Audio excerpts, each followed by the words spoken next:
In the shadows of the 18th and 19th centuries, when medical science was advancing rapidly, but the law had not kept pace, a dark trade emerged. Men called resurrectionists, or body snatchers, dug up the recently dead and sold them to anatomy schools desperate for teaching materials.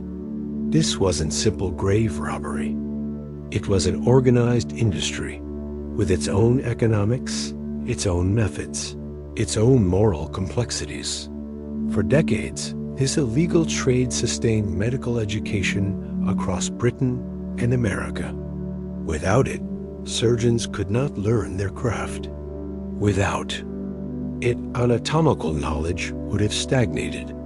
Yet it terrorized communities, violated the dead, and exploited the most vulnerable members of society. Tonight, we'll explore the world of the resurrectionists. From the medical crisis that created the demand, through the techniques and networks that supplied it, to the legal reforms that finally ended it. We'll examine who these body snatchers were, how they operated, and what their existence reveals about the society that both depended on them and condemned them. This is the story of a time when graveyards became battlegrounds, when medical progress depended on theft, and when the line between science and sacrilege grew dangerously thin. 100 facts about resurrectionists and body snatchers to fall asleep to. Segment 1. The Anatomy Crisis. In the 18th and 19th centuries, medical schools across Britain and America faced a profound crisis. They desperately needed human bodies for anatomical study, yet obtaining them legally was nearly impossible. This wasn't simply an inconvenience. It was a fundamental barrier to medical progress, one that would shape the entire practice of surgery and medicine for generations. The science of anatomy was still relatively young, still finding its footing. While physicians had been cutting open bodies for centuries, systematic anatomical education was a newer development. Medical schools were multiplying across Britain and the American colonies, each one promising to train the next generation of doctors and surgeons. But there was a problem that no amount of ambition or funding could solve. You cannot teach anatomy without bodies to dissect. You cannot train a surgeon on drawings and lectures alone. The human body, in all its complexity, can only truly be understood by direct examination. Every medical student needed to spend hours at the dissection table, carefully peeling back layers of skin and muscle, tracing the path of nerves and blood, vessels, examining the architecture of bones and organs. This hands-on experience was irreplaceable. A student who had never held a scalpel, who had never felt the resistance of human tissue, who had never seen the intricate web of structures inside a real body, would be dangerously unprepared for actual surgical practice.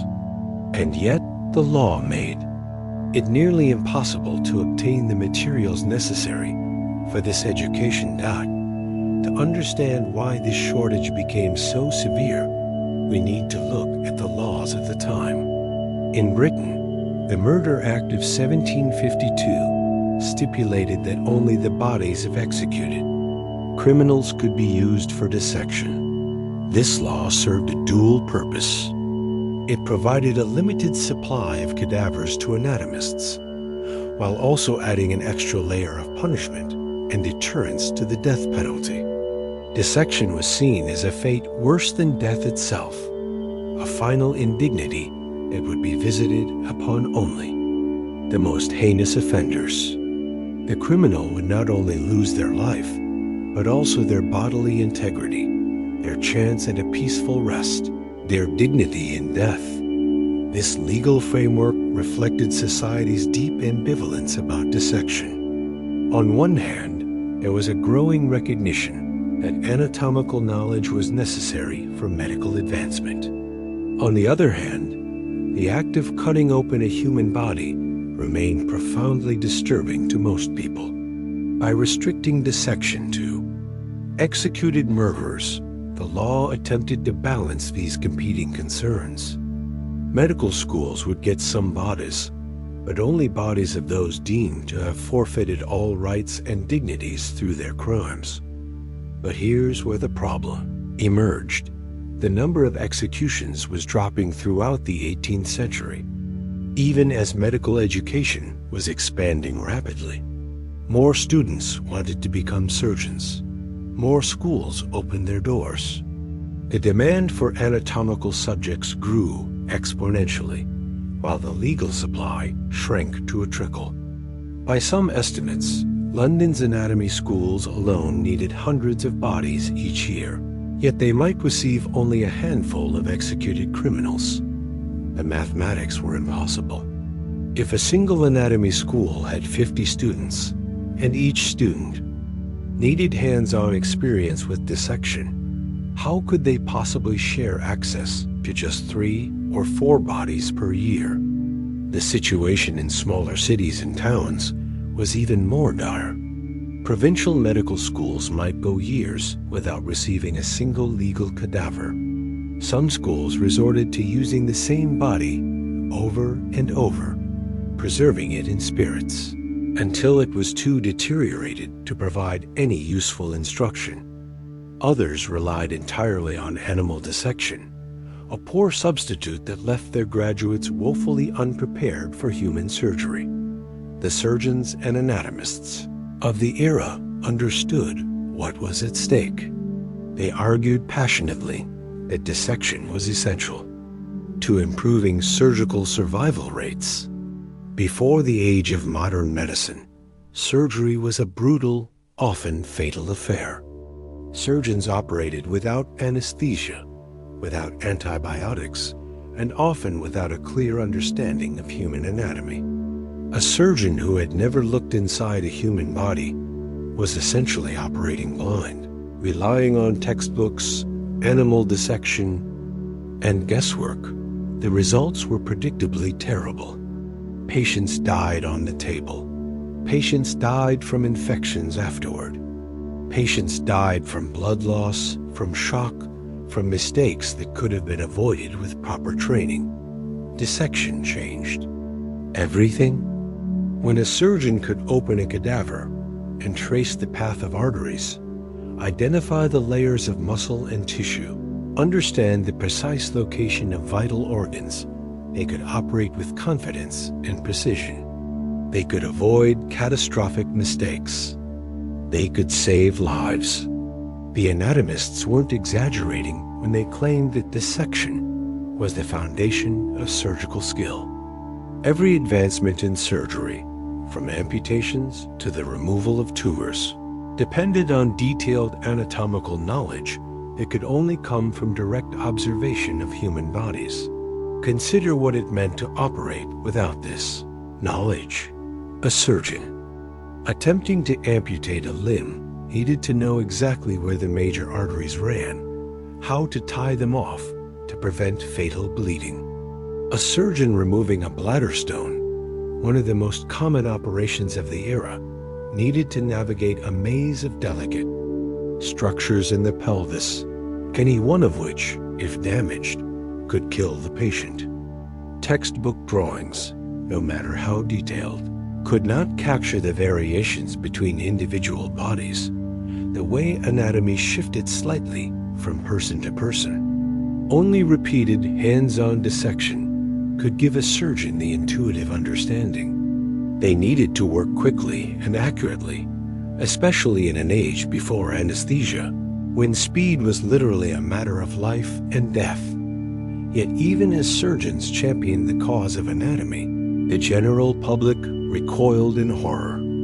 For the poor, in particular, the fear of dissection became overwhelming. Hospitals and workhouses, which were meant to provide care for the destitute, became associated in the public mind with something far more sinister. Poor people began to fear that if they sought treatment at a hospital, they might never leave at least not in one piece. There were whispers and rumors that the bodies of paupers who died in hospitals were quietly diverted to anatomy theaters. Whether or not these fears were always justified, they had a chilling effect. People avoided medical care altogether, preferring to suffer at home rather than risk the dissection table. The workhouse system, designed to provide shelter and basic care for those who could not support themselves, became particularly feared. In the public imagination, workhouses were not refuges, but traps. The poor saw them as places where the desperate went to die, and where their bodies would be claimed by anatomists before their families even knew they had passed. This wasn't entirely paranoia. The administrators of workhouses and public hospitals were under pressure to offset their costs, and the sale of unclaimed bodies to medical schools provided a convenient source of revenue. The poor understood this calculation all too well. They knew that in death, as in life, they had little power to resist the demands of those above them. This created a tragic irony. The very people who most needed medical care, who had the least access to private physicians, who depended on public hospitals for treatment, were the ones most afraid to seek help. The fear of dissection became a barrier to healthcare, one that fell most heavily on the already vulnerable. Families would rather watch their loved ones die at home than risk losing their bodies to the anatomists. The sick would delay treatment until it was too late, hoping to recover on their own rather than enter a hospital that felt more like a morgue dot. This fear wasn't irrational superstition. It was rooted in deeply held religious beliefs about death and the afterlife. In the Christian tradition, which dominated British and American society at the time, there was a powerful belief in bodily resurrection. On the day of judgment, it was believed the dead would rise from their graves, body and soul reunited. The body wasn't just a vessel to be discarded at death. It was an integral part of the person, something sacred that needed to be preserved and treated with dignity. Dissection violated this fundamental principle. To be cut apart, studied, and disposed of in pieces was to risk one's eternal soul. What would happen on Judgment Day if your body had been scattered to the winds, if your organs had been discarded? As medical waste, if there was nothing left to resurrect? Even worse, dissection had been explicitly designated as an additional punishment for criminals, a mark of shame reserved for murderers and the worst offenders. To have your body dissected was to be branded as irredeemably wicked, even in death. For ordinary people, the thought of their loved ones or themselves suffering this fate was unbearable. The violation of a grave was seen as a particularly heinous crime, not just against the dead, but against God himself. A grave was sacred ground, a place of rest and waiting. To disturb it, to steal a body from its proper resting place, was to commit an act of profound sacrilege. Yet this is exactly what was happening, more and more frequently, as the demand for anatomical subjects grew, and the legal supply remained hopelessly inadequate. This created a strange paradox. Society needed anatomical knowledge to advance medicine and save lives. Yet the same society viewed dissection with such horror that it could only be inflicted as punishment.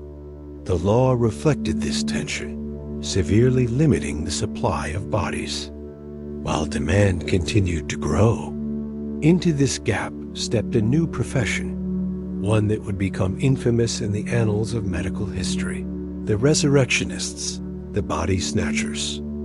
The men who dug up the dead in the dark of night to supply the anatomists with what the law would not provide. The stage was set for one of the most macabre chapters in the history of medicine, a time when medical progress depended on theft, when Graveyards became battlegrounds, and when the line between scientific necessity and moral transgression grew dangerously thin. Segment 2. The Resurrectionists.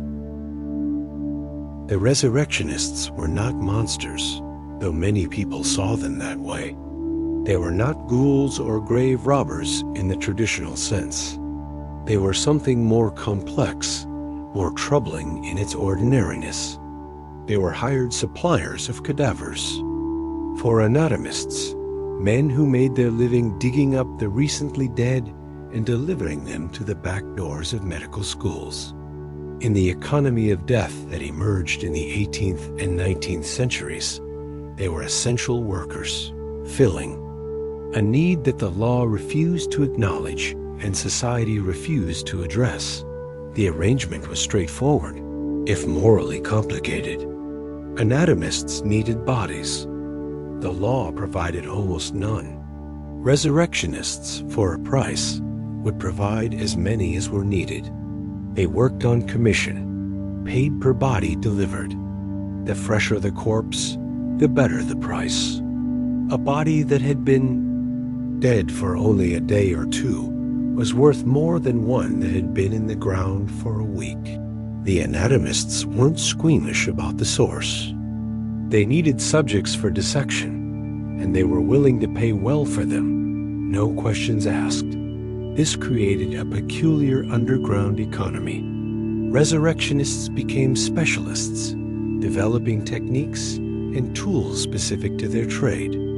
They learned which graveyards had the softest soil, which ones had the least security, which ones buried their dead in the shallowest graves. They learned to work quickly and quietly, to leave minimal evidence of their intrusion. They became, in their own way, professionals, as skilled in their craft as any other tradesman of the era. But there was one crucial way in which resurrectionists differed from ordinary grave robbers, and this distinction was not just semantic. It was legal. Resurrectionists ignored valuables.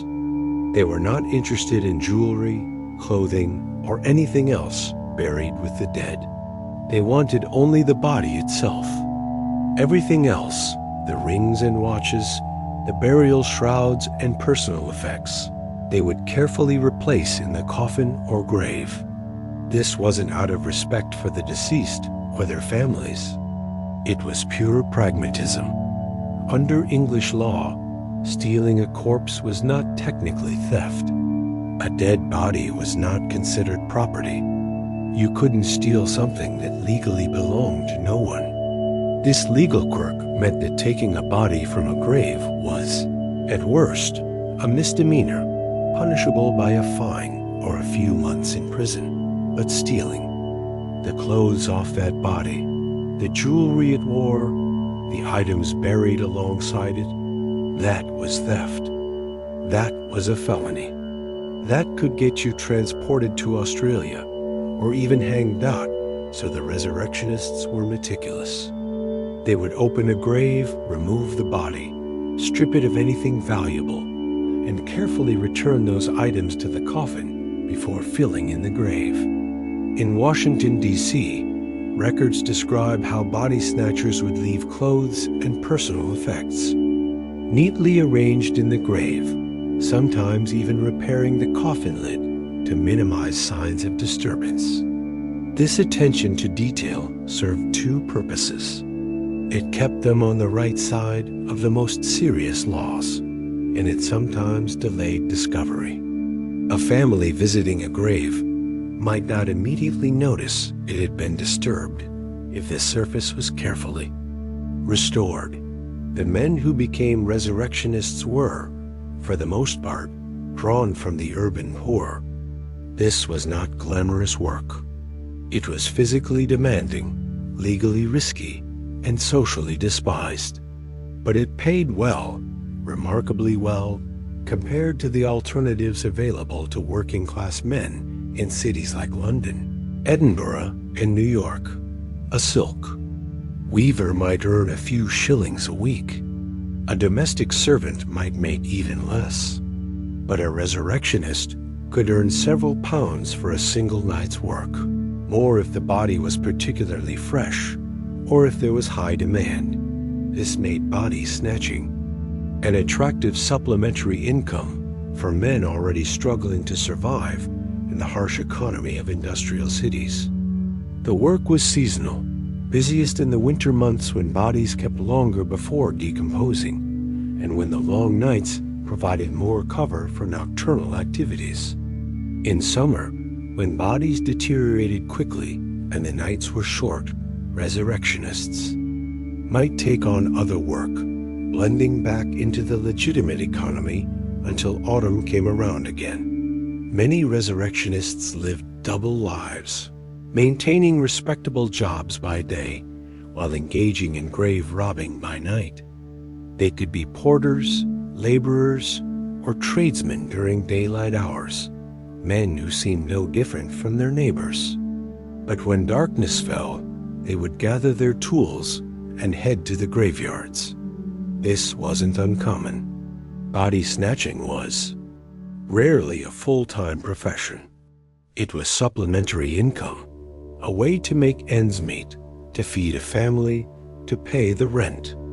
The historical records from Washington describe grave robbers as part of the broader, everyday community, men who might be recognized on the street, but whose nighttime activities remained carefully hidden. This duality was necessary for survival.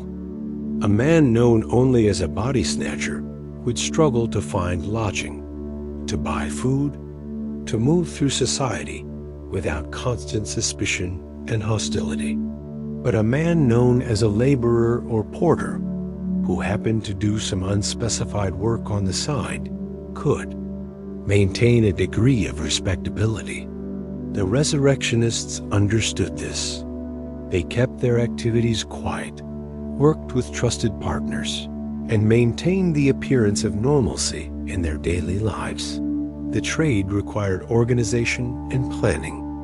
Resurrectionists didn't just wander into graveyards, hoping to find fresh graves. They needed intelligence, advance warning of where and when burials would take place. They needed to know which graves were worth the risk and which ones were too well guarded or too old to be valuable. This is where women entered the picture. Women sometimes acted as scouts or informants for resurrection gangs.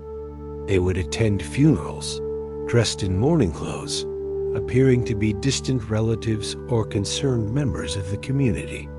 No one questioned a woman at a funeral. Her presence seemed natural, appropriate, but she wasn't there to grieve. She was there to gather information. She would note where the grave was located, how deep it seemed to be dug, what kind of coffin was used, whether the family seemed wealthy or poor, whether they posted a watch or simply left after the burial. This information would be reported back to the resurrectionists, who would use it to plan their operation. The woman would receive a payment for her intelligence, a share of the profits from the body once it was sold. Some women took this role further, posing as grieving relatives to claim bodies directly from workhouses and hospitals. These institutions often had unclaimed bodies, paupers who died without family. A woman could present herself as a long-lost niece or cousin, express her desire to give the deceased a proper burial, and walk away with the body, which would then be delivered straight to an anatomy school. This use of women as scouts and intermediaries added another layer to the resurrection. Trade. It made the operation more sophisticated, harder to detect. A gang of rough men hanging around a graveyard would attract attention. But a woman at a funeral, a woman claiming a body from a workhouse, these things seemed ordinary, unremarkable. The resurrectionists understood the social dynamics of their time and exploited them ruthlessly. The resurrection trade, then, was not the work of isolated ghouls lurking in graveyards. It was an organized, economically rational response to an impossible situation. Medical schools needed bodies. The law wouldn't provide them. Resurrectionists filled the gap, creating a shadow economy that operated alongside the official structures of medicine and law. They were criminals, certainly, but they were also essential to the advancement of medical science in an era when progress depended on corpses and society refused to acknowledge that dependents openly dot in the flickering lamplight of a graveyard. At midnight, in the careful negotiation of payment at the back door of an anatomy theater, in the quiet lives of men who worked honest jobs by day and dug up the dead by night, we see the strange contradictions of an age caught between progress and tradition, between the needs of science and the demands of faith, between what society needed and what it was willing to admit. Segment 3. The Legal Labyrinth. The law in the 18th and 19th centuries was a strange and contradictory thing when it came to dead bodies. It created loopholes large enough to drive a cart full of corpses through, while simultaneously criminalizing the very actions that medical science desperately needed. At the heart of this legal tangle was one peculiar principle that shaped everything else. Corpses were not legally considered property. This wasn't a new idea. It was rooted in ancient common law traditions that stretched back centuries. Under English common law, a dead body belonged to no one. It was not an asset that could be owned, bought, or sold. It was not part of an estate that could be inherited. It was not property in any legal sense. This principle had originally been based on religious and philosophical grounds. A human body, even in death, retained a certain sacred quality. It was not a thing to be commodified or treated as mere matter. It existed in a category all its own, somewhere between person and object, claimed by neither the living nor the commercial world. This legal principle had profound practical consequences. If a corpse was not property, then taking it could not, technically, be theft. Theft required the unlawful taking of someone else's property. But if the body belonged to no one, if it was not property at all, then removing it from a grave was not, strictly speaking, stealing. It might be trespass. It might be disturbing the peace. It might be desecration or sacrilege in a moral sense. But it was not theft, not in the way the law defined the term. This created an enormous legal gap, one that resurrectionists learned to exploit with remarkable efficiency. When body snatchers were caught, prosecutors struggled to find charges that would stick. They couldn't charge theft of the body itself because the body wasn't legally property. They needed a different approach, and they found it in an unlikely place: the grave clothes. Prosecutors often charged theft of grave clothes instead of bodies. This became the standard workaround, the legal fiction that allowed some prosecutions to proceed. When a body was buried, it was typically dressed in a shroud or burial clothes, and these items, unlike the body, were property. They had been purchased by someone, owned by someone, and their theft was unambiguous. So prosecutors would charge resurrectionists with stealing the shroud, the shoes, the burial garments, anything that had been placed in the coffin alongside the corpse. This legal strategy had mixed results. On one hand, it provided a path to prosecution that didn't exist for the body itself. On the other hand, it meant that the core crime, the violation that outraged communities and terrified families, was being prosecuted indirectly, almost incidentally. The law was acknowledging that something wrong had occurred, but it couldn't quite name what that wrong was. It could only gesture toward it through the theft of fabric and thread. The Resurrectionists, of course, understood this legal landscape perfectly. They knew that taking the body was a minor offense, while taking the clothes was a serious crime. So they adapted their methods accordingly. They would remove the body from the coffin, strip it of all clothing and valuable items, and carefully return those items to the grave. Sometimes they would even go so far as to redress the empty coffin with the burial clothes, creating the illusion that everything was still in order. This meticulous attention to detail was not respect for the dead. It was self-preservation, a calculated effort to stay on the right side of the most dangerous laws. Even when resurrectionists were caught and charged, convictions remained remarkably rare. There were several reasons for this, but one stood out. Above all others, dissection destroyed evidence. Once a body reached an anatomy theater, it would be dissected within hours or days. The anatomists needed fresh subjects, and they worked quickly.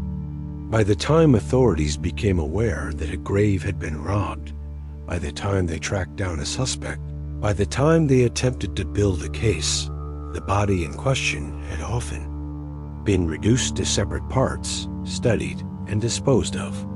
This made it extraordinarily difficult to prove that a specific stolen corpse had been the one delivered to a particular anatomy school. How could you identify a body that no longer existed in recognizable form? How could you establish the chain of evidence when the evidence itself had been deliberately dismantled? Families could testify that their loved one's grave had been disturbed. But without the body as physical proof, prosecutors struggled to demonstrate that a crime had occurred. The destruction of evidence was not an unfortunate side effect of the anatomical process. In some ways, it was the point. The body had value precisely because it could be taken apart and studied, and that very process made legal accountability nearly impossible. Some resurrectionists were caught in the act, arrested while still in the graveyard with a fresh corpse in their possession. These cases were easier to prosecute, but even then, the penalties were often light. Body snatching, when it could be charged at all, was typically a misdemeanor. A convicted resurrectionist might face a fine, a few months in prison, perhaps a public whipping. But compared to the profits that could be made from the trade, these were acceptable risks. Many resurrectionists calculated that even if they were caught once or twice, the income from successful operations would more than compensate for the occasional punishment. The law's ambivalence became even more apparent when considering the final destination of these stolen bodies. Once a corpse had been dissected and studied, what remained might be preserved as anatomical specimens or prepared as skeletons for teaching purposes. And here was another strange contradiction. Prepared skeletons could be legal while fresh bodies were not. Museums, medical schools, and private collections could lawfully possess human skeletons and anatomical specimens, even though the acquisition of those materials often involved practices that would have been criminal if examined too closely. A skeleton hanging in a lecture hall, bones wired together for demonstration purposes, was considered a legitimate educational tool. No one asked where it had come from. No one demanded proof that the individual had consented to this use of their remains. The skeleton existed in a different legal and moral category than a freshly stolen corpse. This distinction was partly about time and transformation. A fresh body, still recognizable as a person who had recently died, still connected to a grieving family and a specific grave, felt like a violation. But a skeleton, cleaned and prepared, abstracted into an educational object, had been sufficiently removed from its human origins to become acceptable. It was no longer John Smith or Mary Jones. It was a specimen, an example of human anatomy, a teaching tool. The transformation from corpse to skeleton was also a transformation from person to thing, from sacred to scientific thought, yet this very acceptance revealed the hypocrisy at the heart of the system. Medical schools needed bodies to create those skeletons and specimens. They needed dissection to advance anatomical knowledge. But the law and society refused to provide a legal pathway for obtaining those bodies. Instead, they created a situation where the medical establishment depended on illegal activity while simultaneously condemning it. Anatomists could display their skeletons proudly, lecture from them, use them to train the next generation of doctors, all while maintaining a careful ignorance about how those skeletons had been acquired in the first place. The legal treatment of dead bodies, then, was full of contradictions and evasions. The law recognized that corpses occupied a special category, neither fully person nor fully object.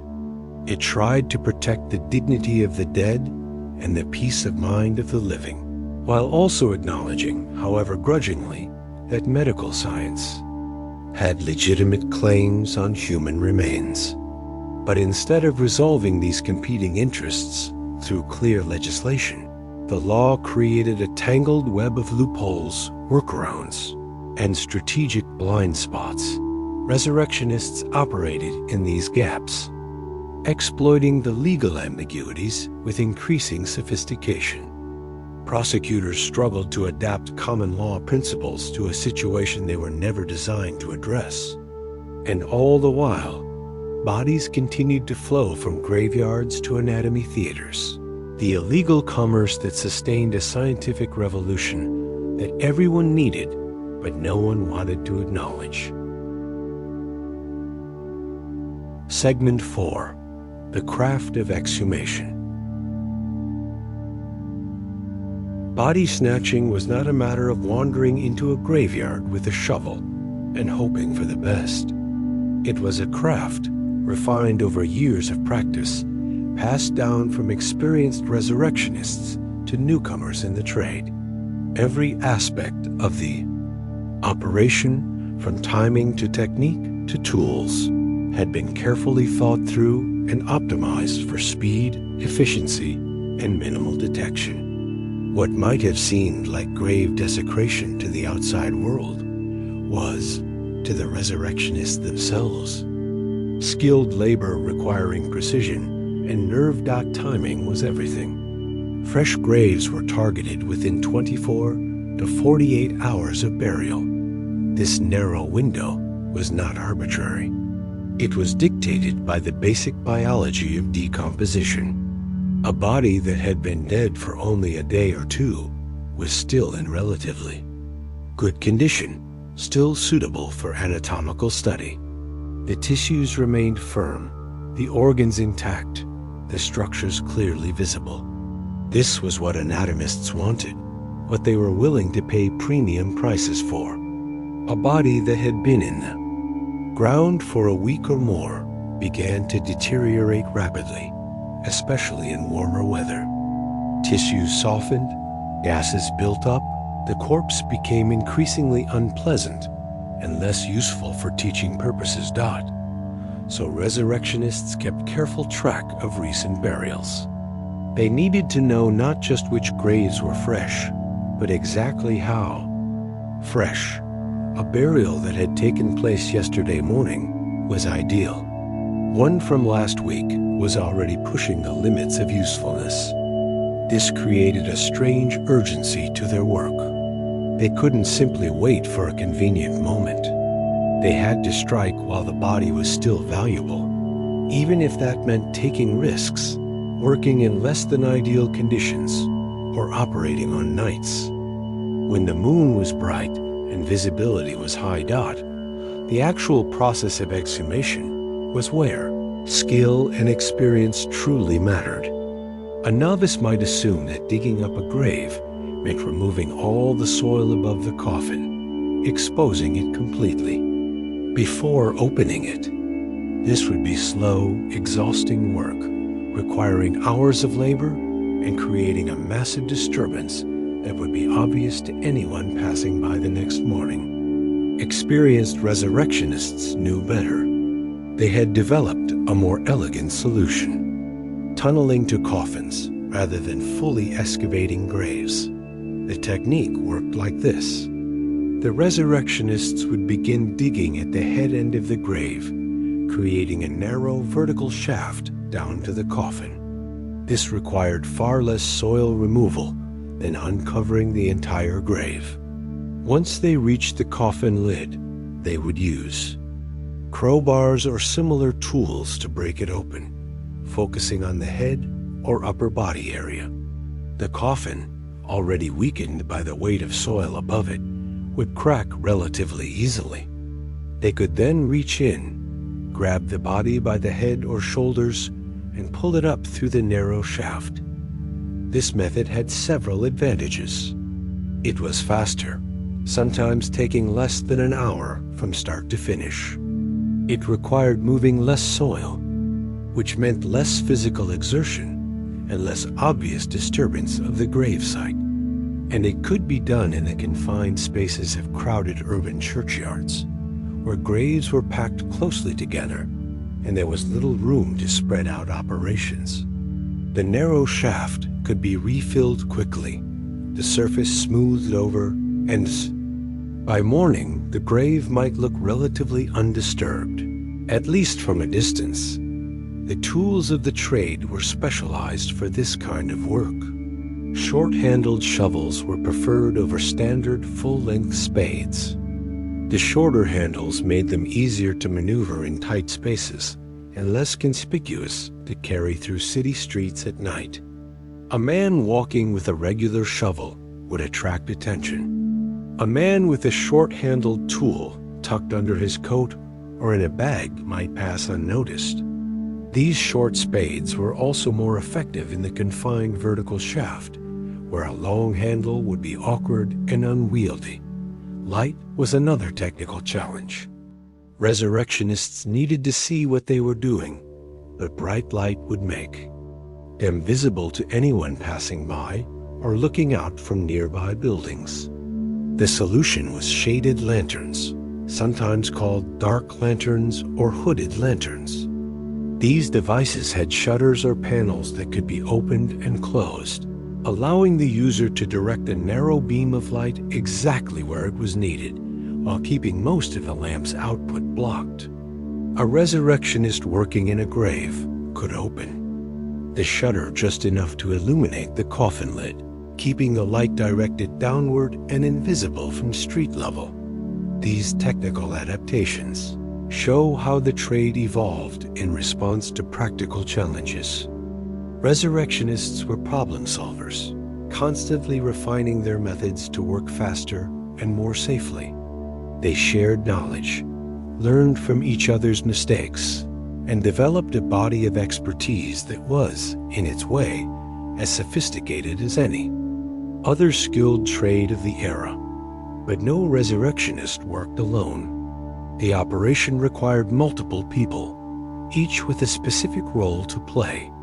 Lookouts, diggers, and transporters worked as organized teams, coordinated with the precision of any criminal enterprise. The division of labor made sense. One person watching for approaching constables or curious passers-by. 2 or 3 doing the actual digging, rotating to maintain speed and reduce exhaustion. Another waiting with a cart or wagon, ready to transport the body once it was retrieved.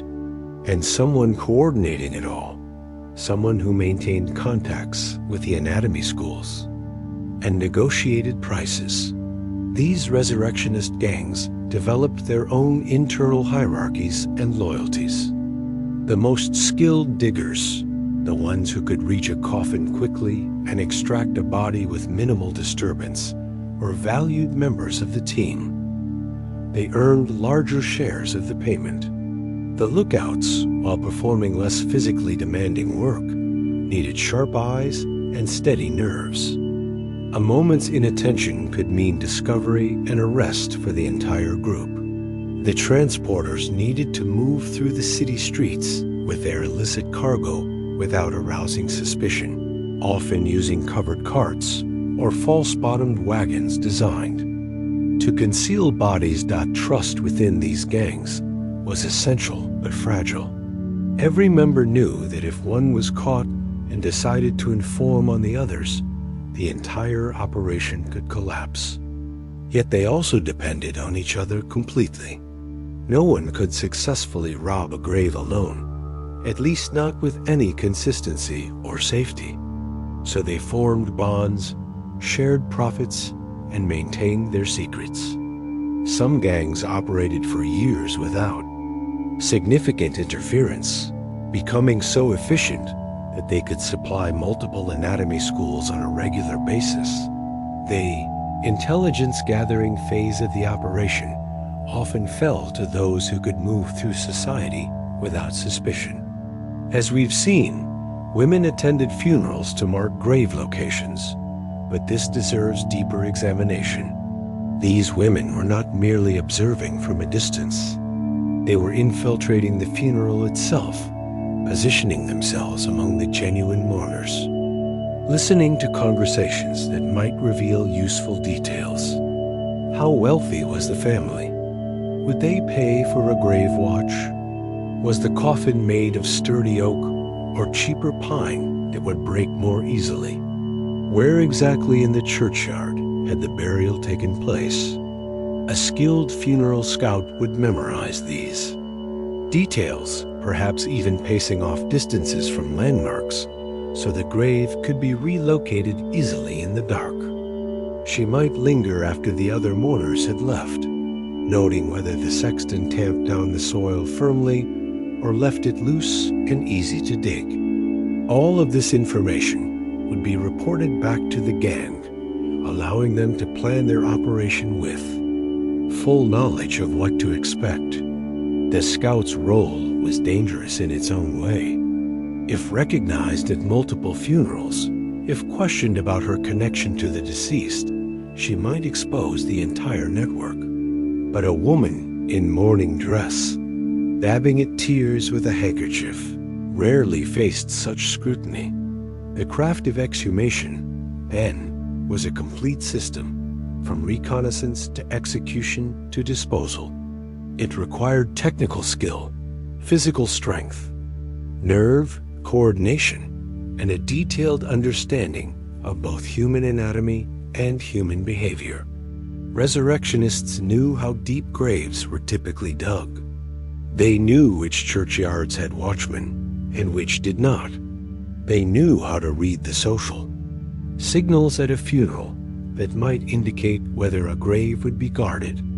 They knew how to move through the city at night without drawing attention, how to negotiate with anatomists, how to avoid the most serious legal charges even if caught. In the flickering, shaded light of their lanterns, working in the narrow confines of a freshly dug grave, these men performed a grim task with practiced efficiency.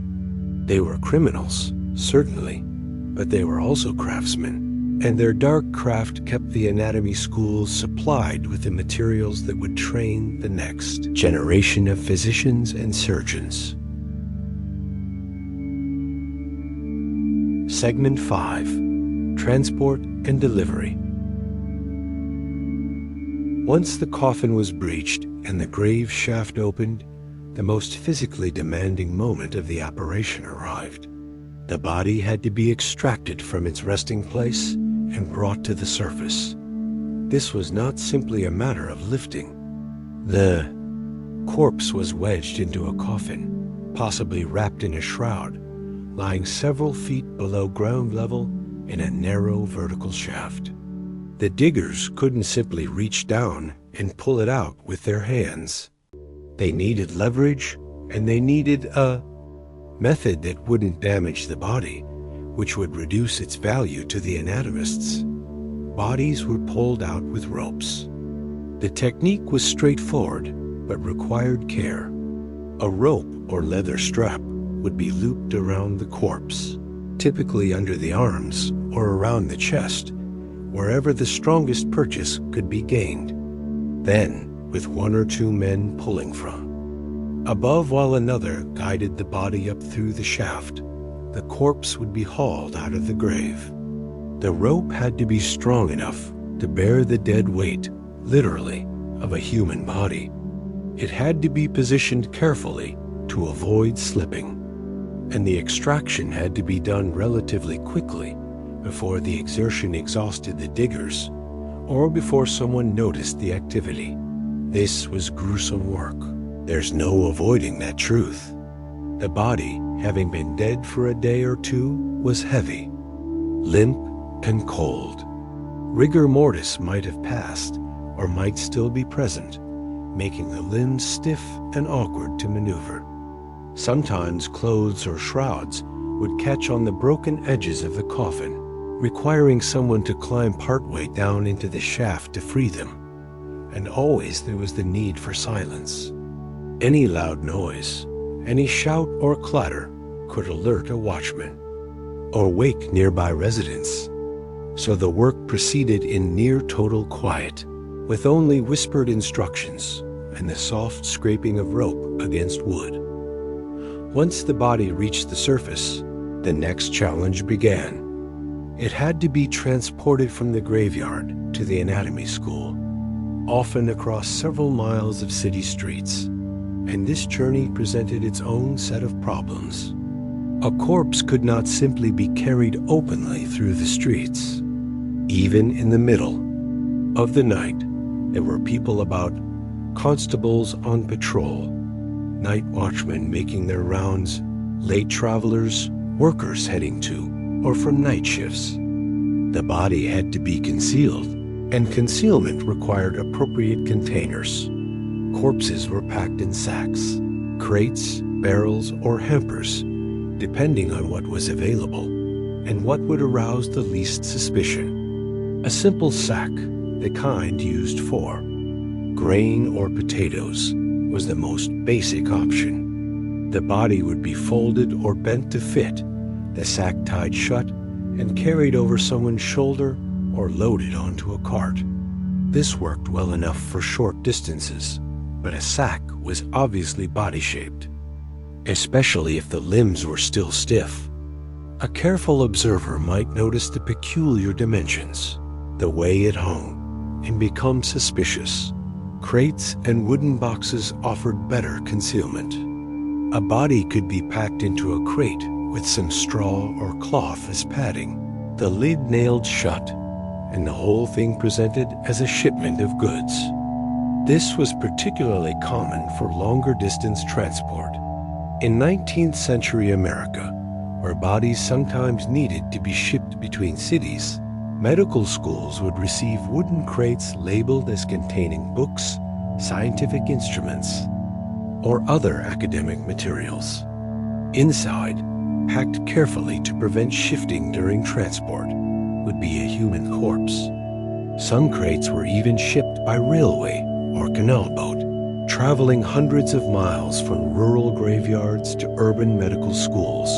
Barrels presented another option, especially for longer preservation. A body could be placed in a barrel and covered with preservative liquid, whiskey, or rum were common choices, both for their preservative properties and because they were legitimate cargo that wouldn't seem unusual if the barrel were inspected. The alcohol would slow decomposition, keeping the body usable for several days or even weeks. This method was particularly popular in the American trade, where distances were greater and the infrastructure for rapid transport was less developed. But in Britain's compact cities, medical students in Baltimore or Philadelphia might receive shipments of bodies in barrels from as far away as rural Maryland or Pennsylvania. corpses that had been exhumed days earlier, but remained in reasonable condition thanks to their alcoholic. Bath dot hampers, the large woven baskets used for laundry or market goods, were another favorite. They were common enough that no one would give them a second glance, large enough to accommodate a body, and sturdy enough to be carried or carted through the streets. A hamper on the back of a wagon, apparently filled with laundry or vegetables, could actually contain a corpse folded into a tight bundle. The woven construction even allowed for some air circulation, which helped with the persistent problem of odor dot, because once a body was packed and sealed in a container, the question of smell became urgent. Loads were disguised as laundry, meat, or goods, and the disguise had to hold up not just visually, but olfactorily. A corpse, even a fresh one, begins to emit distinctive odors within hours of death. Gases build up inside the body as bacteria begin their work. Fluids leak. In warm weather, the smell could become overpowering. A cart carrying a barrel or crate with a body inside might leave a trail of scent that would alert anyone with a sensitive nose that something was wrong. Resurrectionists had to address this problem with whatever materials were at hand. Smells were masked with tar or tobacco, both of which had strong, distinctive odors of their own that could overpower the smell of decomposition. Tar could be smeared on the outside of a barrel or crate, supposedly to waterproof it, but actually to create an olfactory barrier. Tobacco leaves could be packed around the body or scattered in the container, their pungent aroma disguising less pleasant smells. Some resurrectionists used lime or other chemicals known for their ability to suppress odors, though these had to be applied carefully to avoid damaging the body itself. The problem of leaking containers was another concern. A body packed in a barrel with liquid preservative might leak if the barrel's seams weren't tight. A corpse in a sack might seep fluids through the cloth. These leaks would not only create a smell, but would leave visible traces, drips on them. Street, stains on the cart bed, evidence that could be followed back to the source. So containers had to be checked carefully, sometimes double-wrapped or placed inside a second container to catch any seepage. The actual route through the city was planned with equal care. Back alleys and side hospital entrances were used almost exclusively.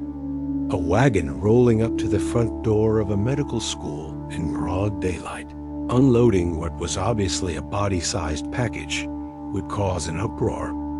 Instead, deliveries were made at night, through servants' entrances, kitchen doors, or purpose-built receiving areas hidden from public view. Some anatomy schools had underground passages or basement entrances specifically designed to allow discreet deliveries.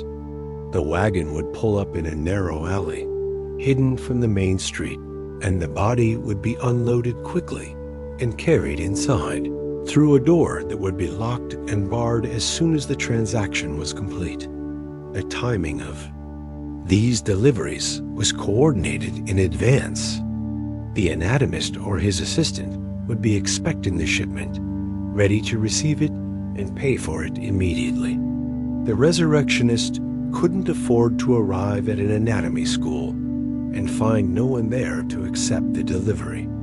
Time was money, and every minute spent on the streets with a corpse was a minute of risk. So meetings were arranged, sometimes through intermediaries, sometimes through coded messages. The anatomist might send word that he would need 3 subjects by Friday. The resurrectionists would plan their operations accordingly, targeting graves early in the week to ensure fresh bodies would be available for delivery. The handoff itself was usually quick and businesslike. The body would be examined briefly to confirm its condition and freshness. Payment would be made in cash, sometimes with a receipt, but often without any documentation at all. The anatomist wanted no paper trail linking him to the illegal trade, and the resurrectionist wanted to be gone as quickly as possible.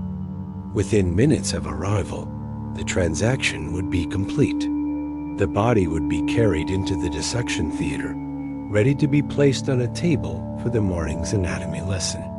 The resurrectionists would disappear back into the night. There, pockets full of coins already planning their next operation. The entire chain, from extraction to transport to delivery, had been refined into an efficient system. Every potential problem had been anticipated and addressed. Ropes for hauling, containers for concealment, tar and tobacco for masking smells, hidden routes and back entrances for delivery. What had begun as crude grave robbery had evolved into a sophisticated underground logistics operation, moving illicit cargo across cities with a level of organization that rivaled any legitimate business of the era, not in the darkness of a side alley. In the brief moment when a cart pulled up to a hidden door and its grim cargo was unloaded and carried. Inside, the illegal economy of anatomy reached its culmination. The dead had been taken from their graves, transformed into commodities, transported like goods, and delivered to their final destination. What remained was for science to make use of what crime had provided. Segment 6. The Economics of Death. Body snatching was not just crime, it was commerce. Behind the horror and moral outrage, behind the midnight work in graveyards and the furtive deliveries to anatomy schools, there existed a functioning market with its own supply chains, pricing, structures, and business relationships. The trade in corpses operated according to the same economic principles as any other commodity market. There was supply and demand. There were negotiations over price and quality. There were regular suppliers and preferred customers. What made this market unusual was not its economics, but its product. Detailed price lists existed based on freshness and size, and these lists reveal just how rationalized the trade had become. This was not a matter of resurrectionists showing up at an anatomy school and hoping to get whatever the anatomist felt like paying. Prices were established, known in advance, and varied according to specific criteria. A fresh adult body, one, that had been dead for less than 48 hours, might fetch $10 to $25 in 1870s America, a substantial sum when you consider that a working man might earn only $1 or $2 for a full day's labor. In Britain, the prices were similarly significant, often several pounds per body, enough to support a family for a week or more. But freshness was only one factor in determining price. Size mattered as well. Adult bodies were worth more than children's. Bodies simply because they provided more material for dissection and study. A large adult male with well-developed musculature and clear anatomical features was the most valuable specimen. A child's body, while still useful for studying developmental anatomy, commanded a lower price. The diaries and account books of some resurrectionists show careful notation of these distinctions.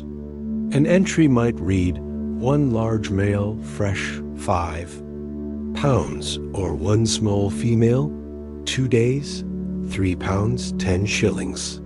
The language was commercial, transactional, as if they were selling livestock or produce rather than human remains. Condition beyond simple freshness also affected value. A body that showed signs of disease might be worth less unless the disease itself was a medical interest. A corpse that had been damaged during exhumation, perhaps with broken limbs or a crushed skull from careless handling, would fetch a reduced price.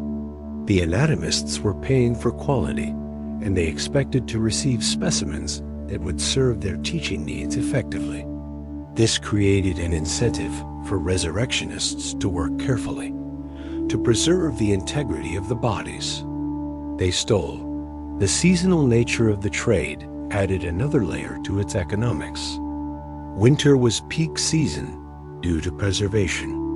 In the cold months, from November through March, bodies remained in good condition much longer than in summer. A corpse exhumed in January might remain suitable for dissection for a week or more, especially if kept in a cool storage area. This extended shelf life meant that resurrectionists could work more efficiently, could stockpile bodies if needed, could take on more ambitious operations, knowing that their product wouldn't spoil before it could be sold. The demand from anatomy schools was also higher in winter. Medical education followed an academic calendar, and anatomy courses were typically scheduled for the winter months precisely because preservation was easier. Students would arrive in the fall, and by November, the dissection theaters would be in full operation. This created a perfect alignment of supply and demand. Resurrectionists could work when conditions were most favorable, and anatomists needed bodies exactly when resurrectionists could most easily provide them. Summer, by contrast, was the off-season. The heat accelerated decomposition dramatically.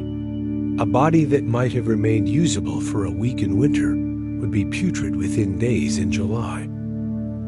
Anatomy courses largely shut down during the summer months, both because of the preservation problem and because students and faculty often dispersed.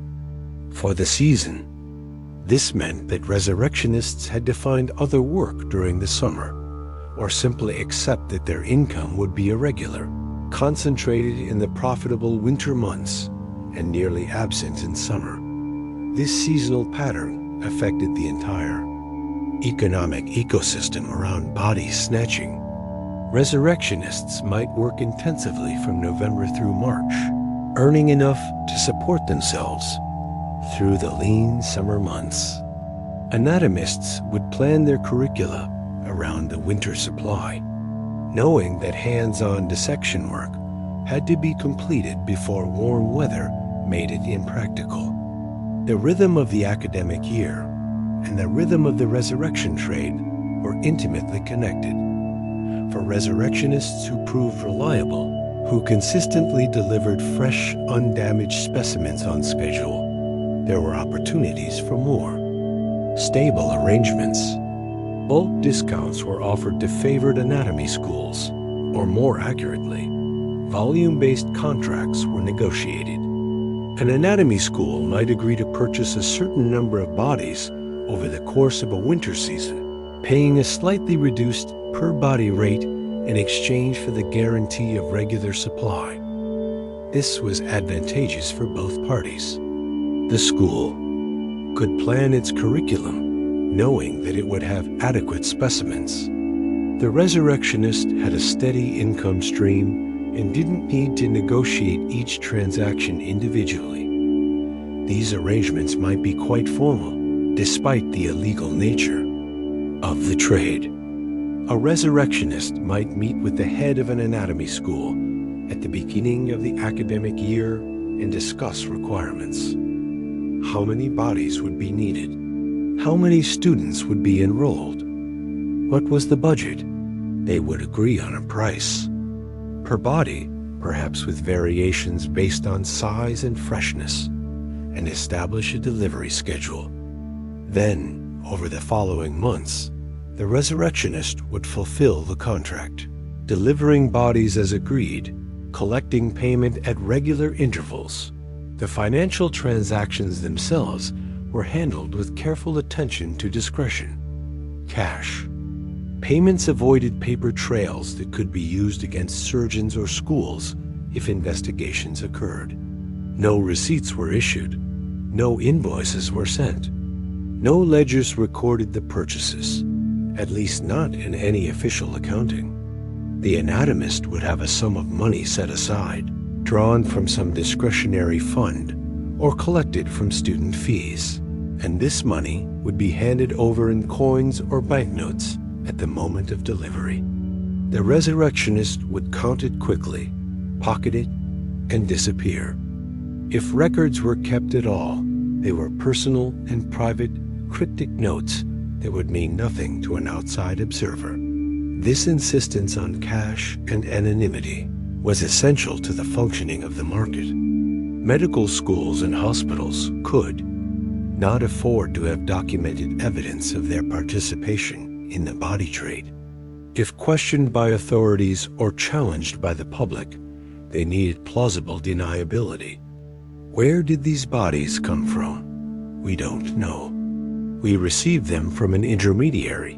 We assumed they were legally obtained. The lack of documentation made this defense possible. Meanwhile, resurrectionists also benefited from the absence of records. If caught, they couldn't be compelled to produce evidence of their transactions or to name their customers. Some hospitals had regular resurrection men, individuals or small gangs who became, in effect, the exclusive suppliers for a particular institution. This arrangement offered stability on both sides.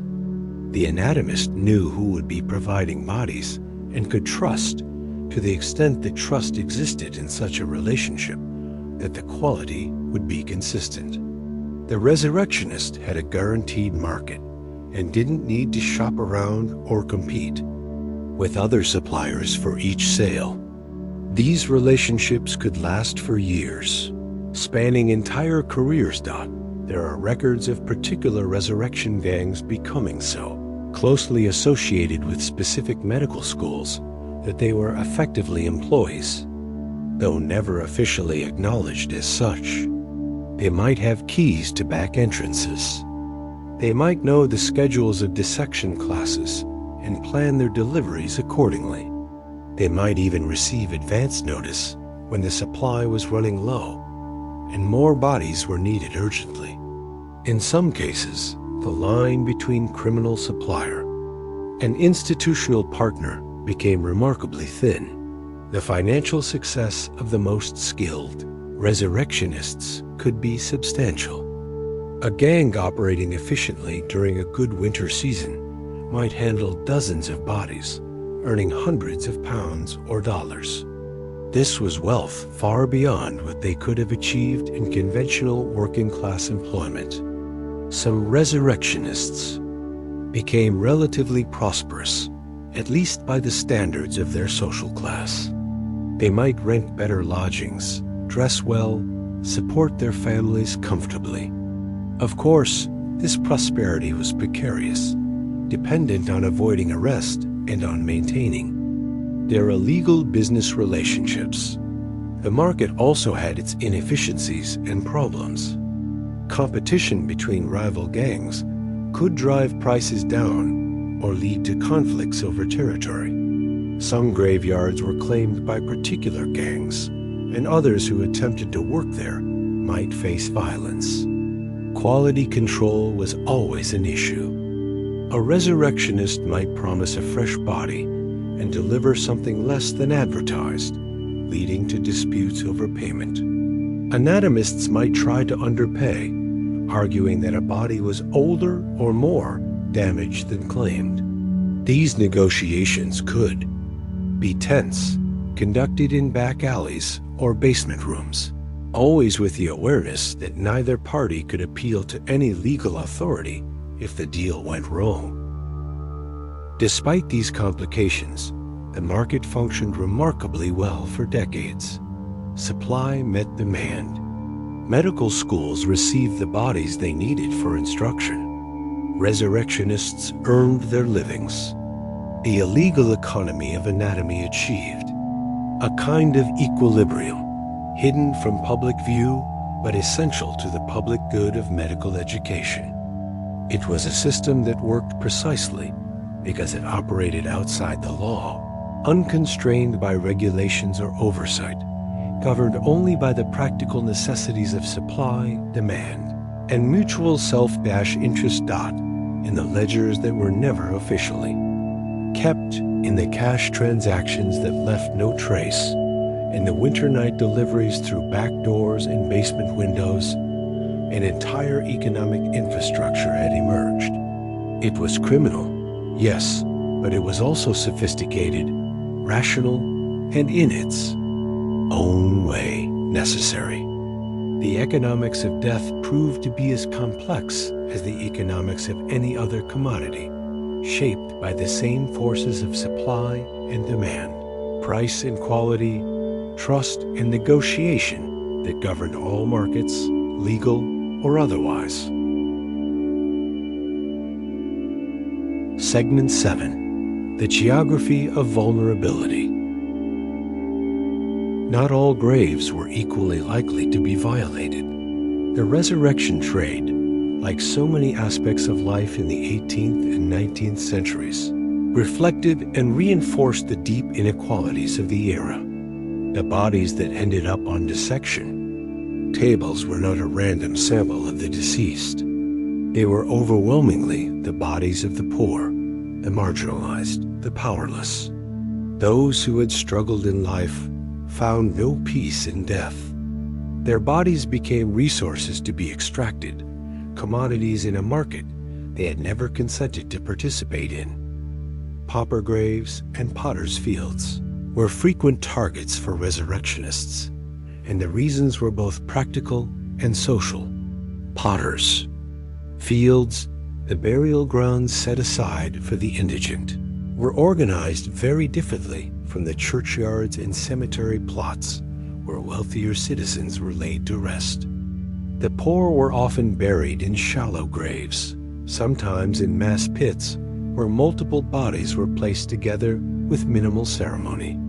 These burial sites were designed for efficiency and economy, not for dignity or permanence. From a resurrectionist's perspective, these conditions were ideal. A shallow grave meant less digging, less time exposed to potential discovery, less physical labor. A mass burial pit meant that multiple bodies might be accessible from a single excavation. The graves were often poorly marked, sometimes not marked at all, which made it difficult for families to monitor them, or even to locate them weeks after the burial. The soil in potters' fields was frequently disturbed as new burials were added, constantly, so fresh digging was less likely to be noticed. And crucially, these burial grounds typically had minimal security. No one was paying for a watchman to guard a pauper's field. The social vulnerability of the poor extended beyond the grave. These were people who had died without resources, without family able to protect them, without social standing that would make their violation a matter of public concern. Many had died in workhouses or public hospitals, institutions that, as we've discussed, were themselves sometimes complicit in supplying bodies to anatomy schools. A pauper who died friendless and unknown might be buried in the morning and exhumed that very night, with no one to notice or care. This targeting of the poor was not accidental or incidental. It was systematic. Resurrectionists knew which burial grounds would offer the least resistance and the greatest rewards.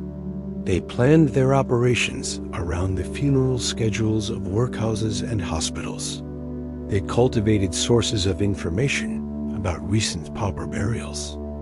The entire infrastructure of the resurrection trade was oriented toward extracting bodies from the bottom of the social hierarchy in American cities. This pattern took on an additional, more sinister dimension. Black burial grounds were disproportionately raided, and the evidence for this is both documentary and archaeological. In cities like Philadelphia, New York, Baltimore, and Washington, African American communities began complaining early in the 19th century that their burial grounds were being systematically targeted by medical students and body snatchers. These complaints were not paranoia. They were based on observable reality. The reasons for this targeting were multiple and interconnected. Black burial grounds, like paupers' fields, often had minimal security. They were frequently located on marginal land, away from the centers of white residential areas, where nighttime activity was less likely to be observed or reported. The graves themselves might be shallow or poorly maintained for economic reasons, similar to those affecting Potter's Fields. Many African Americans in northern cities were poor, working in low-wage occupations, and their communities lacked the political power to demand protection. But beyond these practical considerations, there was something darker at work. The targeting of black graves reflected the broader dehumanization and exploitation that defined the African American experience in this era. In the antebellum South, enslaved people's bodies had been treated as property in life. In the North, where slavery had been abolished or was being phased out, the bodies of free black people were still treated as less deserving of respect and protection than white bodies. The medical establishment, which claimed to be advancing knowledge for the benefit of all humanity, participated in and perpetuated these racial hierarchies. There are documented cases of medical students openly discussing their preference for procuring black bodies.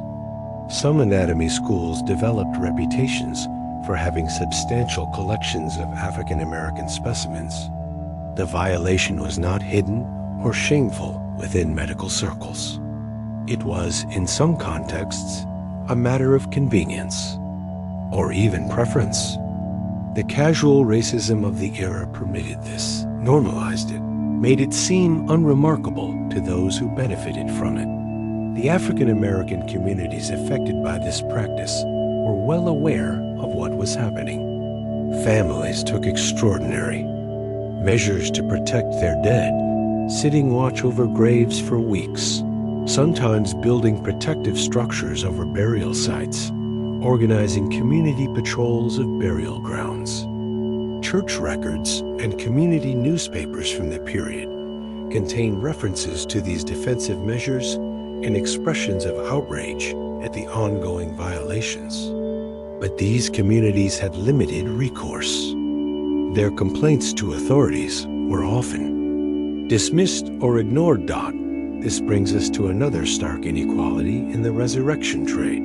Authorities often ignored thefts affecting the poor. When a pauper's grave was robbed, or when a body disappeared from a black burial ground, there was rarely any serious investigation. Police had limited resources and many demands on their time. They responded to complaints from those with power and influence. A missing pauper's body was not a priority.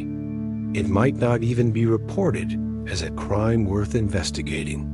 The contrast with cases involving wealthier victims was dramatic.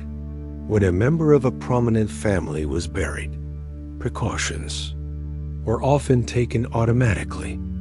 The grave might be in a well-maintained churchyard with regular patrols.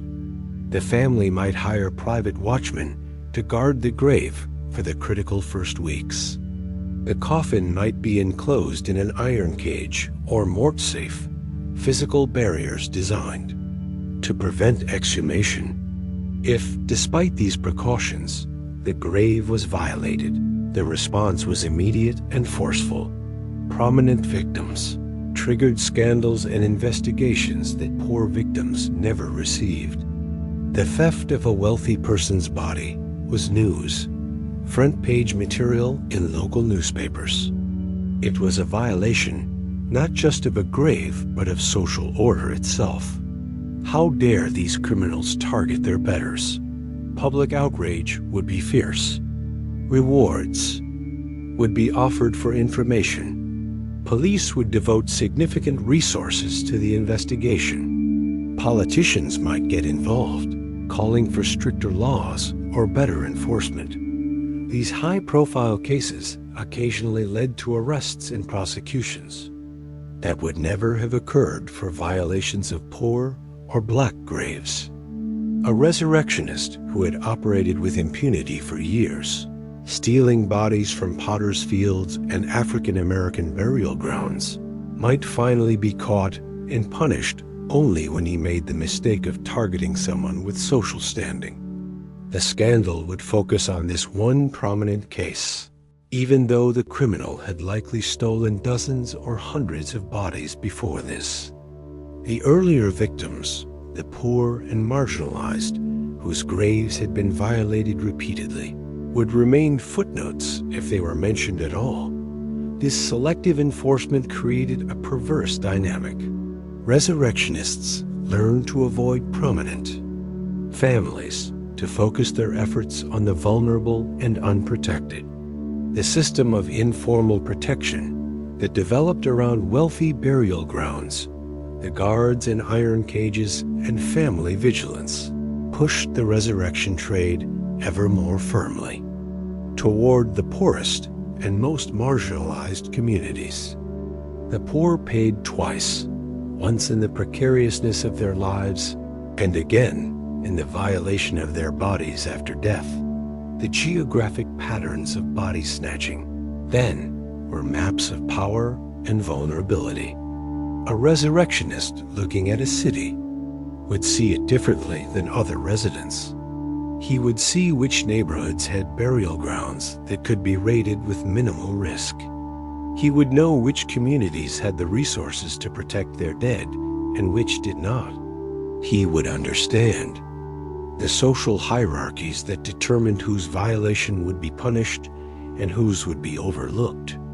And he would plan his operations accordingly, following the path of least resistance, which inevitably led to the graves of those least able to defend themselves. In potters' fields and black burial grounds, in the unmarked graves of the friendless, poor, in the shallow pits where multiple bodies were thrown together and covered with minimal soil, the resurrection trade found its primary hunting grounds.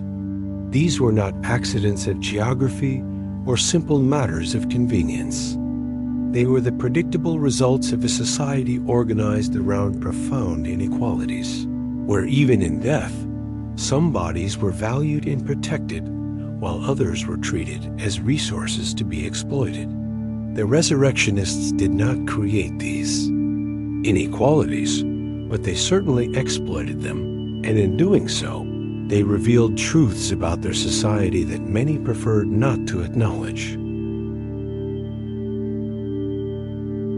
Segment 8. Public Terror and Mob Justice. The resurrection trade operated in shadows and silence, but its effects on the public consciousness were anything but quiet. Grave robbery caused widespread terror that permeated communities across Britain and America. This was not the rational, measured concern you might feel about other crimes. It was visceral, primal fear. People were terrified not just of dying, which was common enough in an era of high mortality, but of what might happen to their bodies afterward. The grave, which should have been a place of eternal rest, had become vulnerable. Death itself had become uncertain. This fear manifested in everyday anxieties and behaviors. Families planning funerals would discuss, sometimes obsessively, how to protect their loved ones from violation. Should they hire a watchman? For how many nights? Could they afford an iron cage to place over the coffin? Should the burial be delayed until they could make adequate arrangements? These were not idle worries. They were practical concerns based on real and frequent violations. Everyone knew someone or knew of someone whose grave had been disturbed. The stories circulated constantly, growing more horrifying with each retelling. The psychological impact was profound. People who were already grieving, already struggling with loss, had this additional burden placed upon them. It wasn't enough to bury your dead. You had to guard them. You had to protect them from those who would steal them for profit. The traditional rituals of death and burial, which were meant to provide closure and comfort, became sources of anxiety and dread. A funeral was no longer just a farewell. It was the beginning of a vigil that might last weeks. Communities developed elaborate defensive strategies. In some areas, funerals were conducted secretly, with only immediate family informed of the burial. Location: graves were sometimes dug extra deep, though this increased cost and labor. False graves might be prepared, with the actual burial taking place elsewhere. Some families would bury their dead with the coffin filled with stones or weighted, down with heavy objects, making exhumation more difficult. Others would plant thorny bushes or sharp stakes around fresh graves, creating physical barriers to deter resurrection men. But even with all these precautions, the fear remained. You could do everything right, take every measure available to you, and still wake up to discover that your mother's grave had been opened, her body taken. The helplessness was maddening. People felt violated, not just after the fact, but in anticipation, living with constant dread that they or their loved ones might become victims of this peculiar crime. When body snatchers were caught in the act, the public response was immediate and violent. Riots erupted with shocking frequency and intensity. These were not small disturbances. They were large-scale mob actions involving hundreds or sometimes thousands of people. The anger that had been building, the fear and frustration and helplessness, would explode into collective rage. A resurrectionist caught red-handed, standing in an open grave with a corpse in his arms, faced not arrest, but lynching. The mob would descend on him with murderous intent. The violence was often brutal. Captured body snatchers were beaten, sometimes to death, by crowds who saw themselves as administering justice that the law failed to provide. Even if police managed to intervene and place the resurrectionist in custody, the mob might storm the jail, determined to extract their own punishment. These were not marginalized criminals being attacked. Sometimes they were, but often the targets included medical students, young men from respectable families who had participated in grave robbing to obtain specimens for their studies. The mob made no distinctions. Anyone associated with the violation of graves was subject to their fury. The most famous example of this public rage occurred in New York in 1788, an event that became known as the Doctors' Riot. The incident began with a seemingly minor provocation. A group of children were playing near New York Hospital when they looked through a window and saw medical students at work in the anatomy room. One of the students, whether out of callousness or misguided humor, waved a severed arm at the children through the window. The children, terrified, ran to tell their parents. One child claimed the arm had belonged to his recently deceased mother.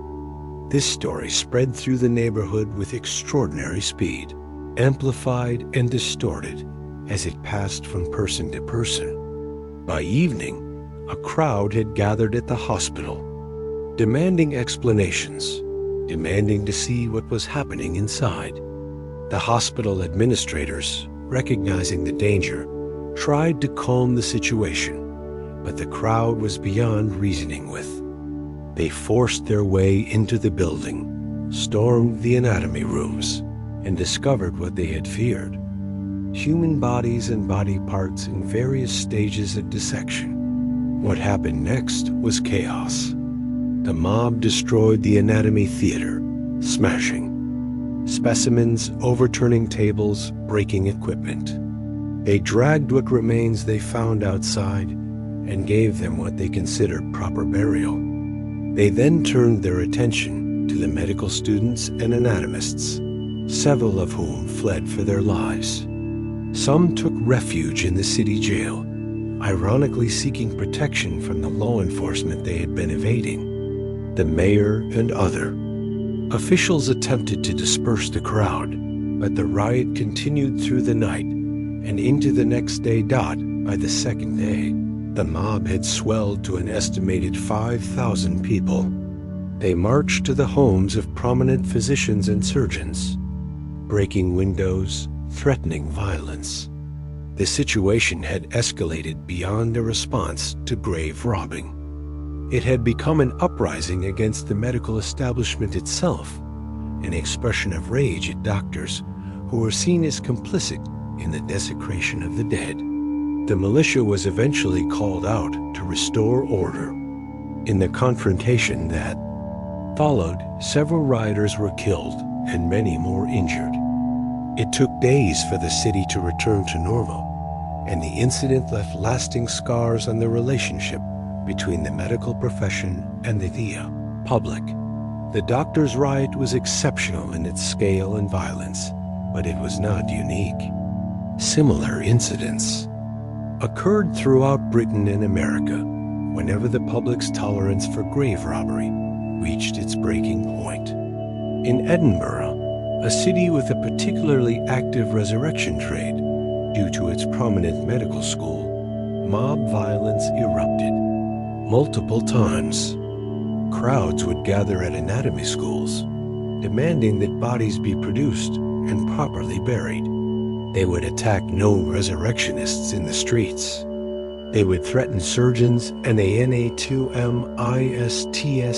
British mobs sometimes required police or military intervention to prevent complete breakdown of order. In several instances, magistrates called out troops to protect anatomy schools from being burned to the ground. Soldiers would form protective cordons around hospitals, keeping angry crowds at bay, while medical personnel evacuated or secured their specimens.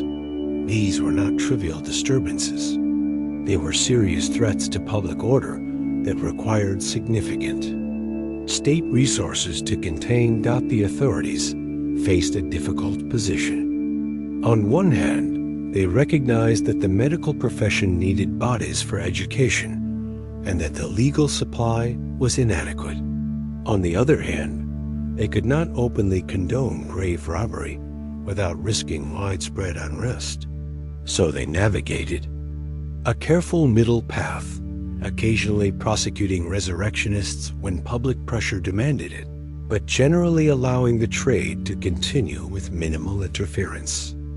This ambivalence only fueled public anger.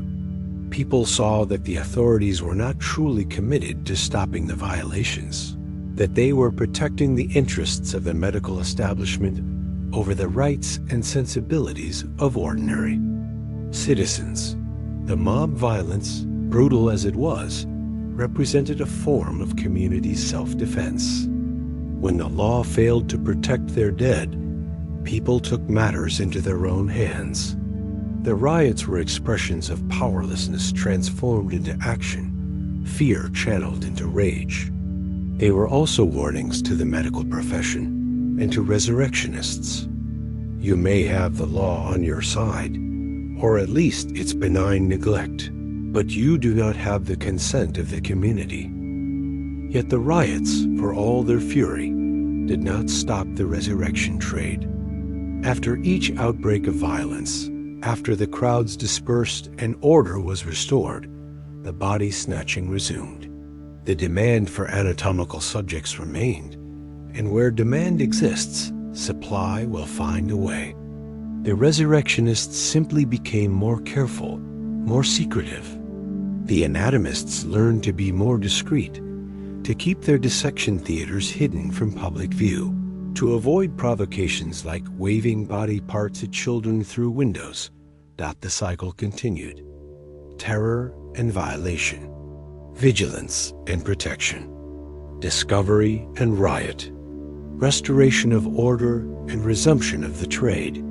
The public remained frightened, the families remained vigilant, and the bodies continued to flow from graves to dissection tables. The terror was real and justified, but it was also, in a sense, helpless.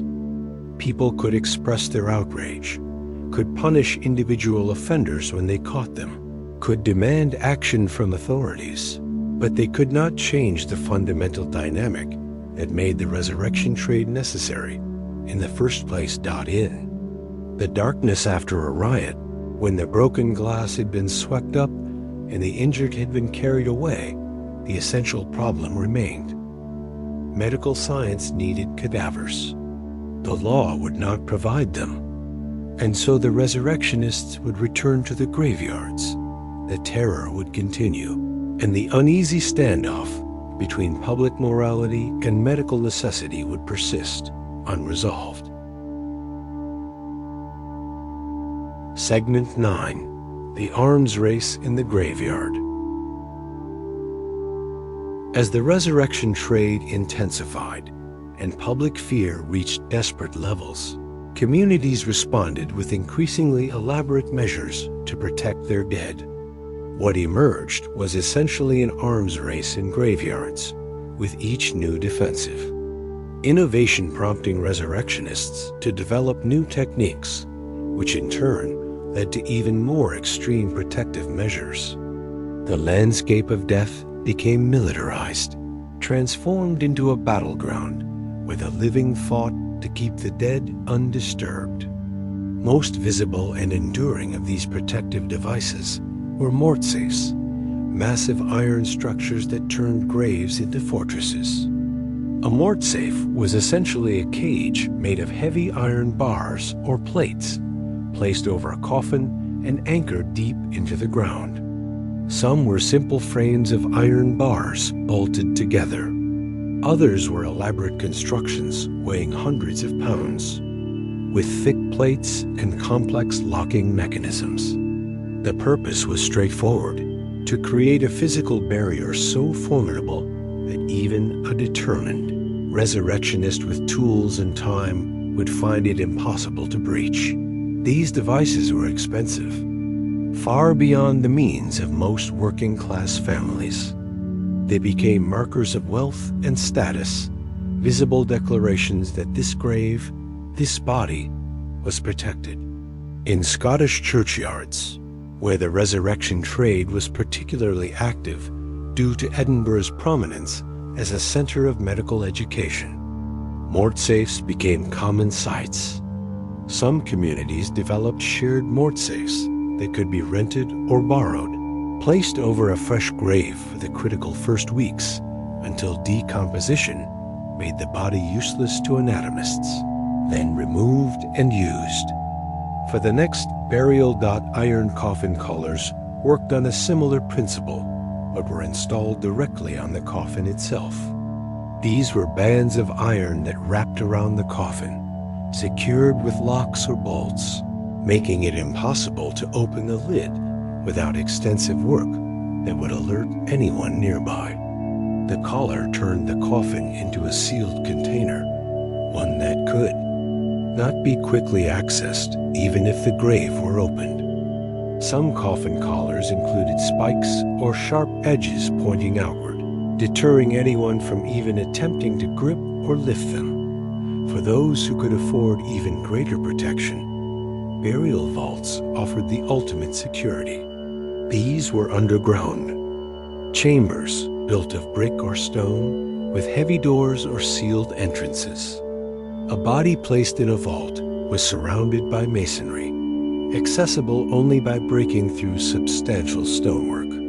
Vaults had the added advantage of being family structures. Multiple generations could be interred in the same vault, spreading the considerable construction cost across many burials. In urban cemeteries, particularly those serving wealthy congregations, vaults became standard features, entire underground. Rooms where the dead of prominent families rested behind locked iron doors. But physical barriers were only one category of defense. The ingenuity and desperation of the era produced more active and more dangerous protective measures. Cemetery. Guns represented a particularly grim innovation. These were firearms, sometimes pistols, but more often shotguns or muskets, rigged with tripwires around fresh graves. The theory was simple and brutal. A resurrectionist approaching the grave in darkness would trigger the wire, the gun would fire, and the intruder would be wounded or killed. Cemetery guns were manufactured commercially and advertised openly in some regions. They came with elaborate trigger mechanisms and mounting systems designed to be set up quickly and adjusted for different grave sizes. The advertisement copy emphasized their deterrent value as much as their lethality. A sign warning that cemetery guns were in use might be as effective as the guns themselves, persuading resurrectionists to seek easier targets elsewhere. The reality of these devices was more complicated than the theory. Cemetery guns were indiscriminate. They could not distinguish between a resurrectionist and a mourner who had come to visit the grave at an unusual hour. There are recorded instances of groundskeepers, visitors, and even animals triggering cemetery guns with tragic results. The legal status of these devices was ambiguous. Was it murder if a grave gun killed someone, even if that someone was attempting to rob a grave? The question was debated, but never satisfactorily resolved in most jurisdictions. Spring-loaded traps and other mechanical devices proliferated alongside the guns. Some graves were rigged with bear traps or similar mechanisms, heavy steel jaws, that would snap shut on anyone who disturbed them. Others employed alarm systems, bells or rattles connected to wires that would sound if the grave were approached.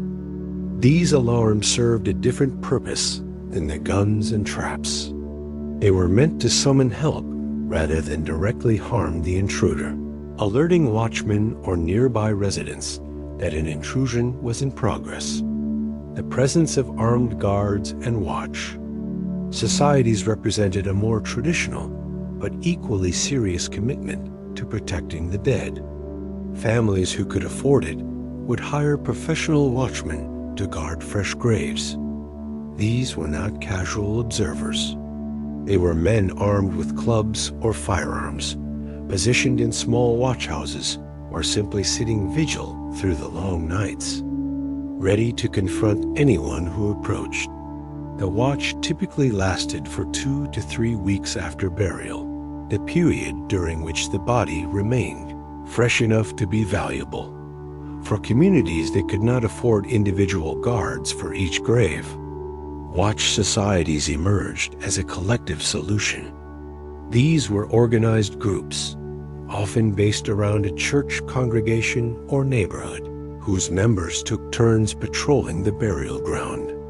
Each family would contribute, either financially or by providing members to serve in the rotation. On any given night, several watchers would be present, walking the perimeter, checking recent graves, maintaining a visible presence to deter potential resurrectionists. These watch societies sometimes became quite sophisticated organizations. They would maintain schedules, provide equipment like lanterns and weapons, coordinate with local authorities, and keep records of their activities. In some areas, watch houses were built at cemetery entrances, small structures where the guards could shelter from weather while maintaining their vigil. The presence of an active watch society could transform a graveyard from a vulnerable target into a fortress, one that resurrectionists would avoid in favor of less protected sites. But even the most dedicated watch could not maintain vigilance forever. Resources were limited. People grew tired. After weeks of guard duty with no incidents, attention would naturally lapse. Resurrectionists understood this and sometimes simply waited, monitoring a grave until the watch was lifted, then striking when the family assumed the danger had passed. This led to some families maintaining watches for months, an exhausting and expensive commitment born of desperate fear. Another approach to protection involved not preventing access to the body, but making the body itself less valuable to anatomists. Delayed burial and the use of dead houses exploited the natural process of decomposition to render corpses unsuitable for dissection. A dead house, also called a mort house or corpse house, was a secure structure where bodies could be kept for days or weeks before burial. The body would be placed in the dead house immediately after death and left there until it had begun to decompose significantly. Only then would it be buried. The logic was straightforward. A body that had been dead for 2 weeks was far less useful for anatomical study than one that had been dead for 2 days. If the corpse had already begun to break down before burial, there was little point in resurrectionists stealing it. The dead house protected not by preventing theft, but by ensuring that theft would be unprofitable. These structures were built with security in mind: heavy doors, barred windows, locks, sometimes even guards. But their primary defense was time, allowing nature to do what iron and armed men struggled to accomplish. Some dead houses were quite elaborate, with multiple chambers where bodies could be stored at different stages of decomposition. Others were simple stone buildings, barely more than sheds, but secure enough to keep bodies safe during the critical early period. Communities that built dead houses were essentially accepting a delay in burial, postponing the traditional funeral rites in exchange for greater certainty that the dead would remain undisturbed. The practical and psychological costs of all these defensive measures were substantial. Families already burdened by grief and often by funeral expenses had to find additional resources to protect their loved ones. The wealthy could afford mort safes, vaults, guards, and every other measure. The poor had to rely on collective solutions, like watch societies, or simply accept the risk and live with the fear. This disparity in protection reinforced the class divisions we've already discussed, making the poor more vulnerable, not just because resurrectionists targeted them, but because they lacked the means to defend against that targeting. The psychological toll was perhaps even greater than the financial one. The measures people took revealed the depth of their desperation. Cemetery guns that might kill a mourner, traps that could maim an innocent visitor, armed guards maintaining hostile vigil over what should have been places of peace and reflection. The graveyard, traditionally a space for quiet contemplation and connection with the dead, had become a militarized zone, a place of violence and suspicion. And yet, for all this ingenuity and effort, for all the money spent and precautions taken, the resurrection trade continued. Resurrectionists adapted. They learned which graves had effective protection and which did not. They waited out the watches. They found ways around the barriers. The arms race escalated, but it never reached a decisive conclusion. Protection was possible for those with resources, but it was never absolute. And for those without resources, the vulnerability remained as acute as ever. In graveyards across Britain and America, the evidence of this struggle remains visible even today. Old mort safes can still be found in some Scottish churchyards, rusted but intact, iron testaments to a desperate era. Watch houses stand empty at cemetery gates. The graves themselves, sometimes reveal traces of the defensive measures once employed. Disturbed earth patterns, anchor points for devices long since removed. These are the archaeological remains of an arms race that consumed communities for decades, a conflict between those who would steal the dead and those who fought with whatever means they could muster to protect them. Segment 10. When Resurrection Became Murder. In Edinburgh, in the late 1820s, two men discovered a terrible shortcut in the resurrection trade. William Burke and William Hare realized that digging up graves was difficult, dangerous work that required time, tools, planning, and luck. But there was another way to obtain fresh bodies, one that eliminated all those complications. Burke and Hare murdered victims instead of digging graves. They killed people, then sold the corpses to anatomists, as if they had been legitimately exhumed. Burke and Hare were not resurrectionists in the traditional sense.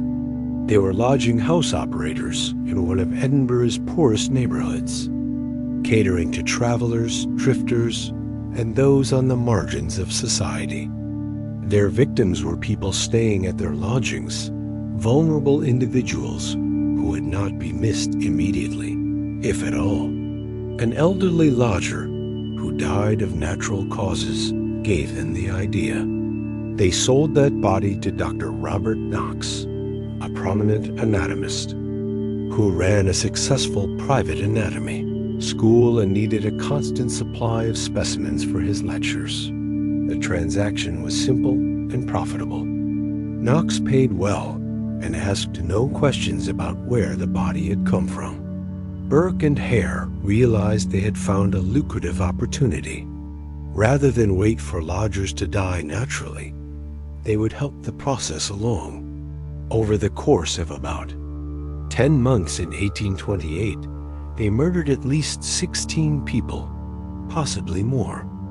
Each victim was killed in their lodging house, then delivered to Knox's anatomy school within hours, ensuring maximum freshness and maximum payment. The method they used became so infamous it acquired its own name. Burking left few visible signs of violence, and this was crucial to their operation. Traditional methods of murder, stabbing or bludgeoning, left obvious marks that would raise questions even from an anatomist eager to avoid scrutiny. Burke and Hare needed their victims to appear as if they had died naturally, or at least ambiguously. The technique they developed involved suffocation, specifically a method where one would cover the victim's nose and mouth while the other pinned down the body. The victim would struggle, but the two men working together could maintain control until death occurred. The brilliance, if we can use such a word for something so horrific, was that this method left minimal external evidence. There were no stab wounds, no crushed skulls, no obvious signs of violence. A cursory examination might suggest death by natural causes, or perhaps excessive drinking followed by respiratory failure, something plausible for people in the lodging houses of Edinburgh's slums. The bodies could be delivered to anatomists.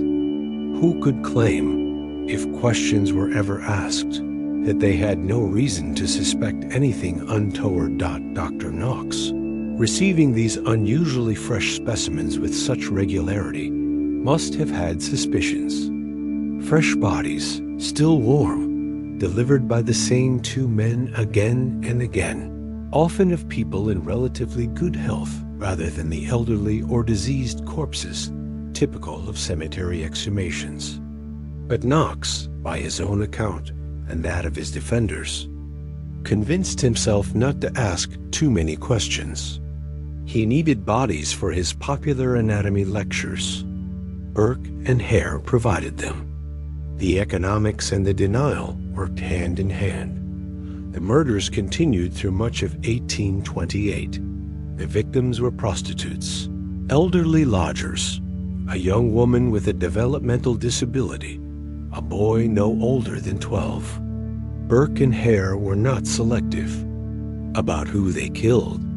They chose victims based on vulnerability and opportunity, on who would be least likely to be searched for if they disappeared.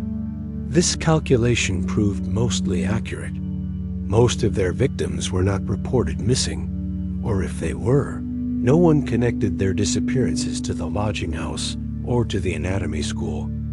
The end came almost by accident. In late October 1828, other lodgers at the boarding house discovered a body hidden under a bed before Burke and Hare could deliver it.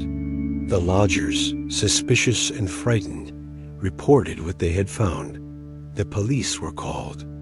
The body was identified as that of a woman named Margaret Docherty, who had been staying at the lodging house. An investigation began, and it quickly unraveled the entire scheme. Hare agreed to testify against Burke in exchange for immunity from prosecution. The evidence was overwhelming. Burke was convicted of murder and sentenced to death. Hare, protected by his agreement with prosecutors, was released but had to flee Edinburgh to escape mob violence. Dr. Knox, though never charged with any crime, saw his reputation destroyed. Mobs attacked his home and his anatomy school. His career never recovered from the association with the murders, even though he maintained he had been an unwitting purchaser of murdered bodies rather than a conspirator. Burke was executed in January 1829, and in a final bitter irony, his body was publicly dissected at the Edinburgh Medical College. Thousands came to view his corpse laid out on the anatomy table, a spectacle that was part public education, part revenge, part warning. His skeleton was preserved and remains on display at the Anatomy Museum of the University of Edinburgh, to this day, a permanent reminder of where the resurrection trade could lead when its logic was taken to its ultimate conclusion. The anatomy murders shocked the public in ways that ordinary grave robbing never had. Body snatching was disturbing, certainly a violation of the dead and an affront to religious sensibilities. But murder for dissection was something else entirely. It suggested that the demand for anatomical subjects had become so intense, so unconstrained by moral considerations, that human life itself had become merely raw material for medical education. If people could be killed to supply anatomy schools, then no one was safe. The poor, the vulnerable, anyone without powerful protections could be targeted, murdered, and carved up in the name of science. The scandal reverberated far beyond Edinburgh. News of the Burke and Hare murders spread throughout Britain and across to America.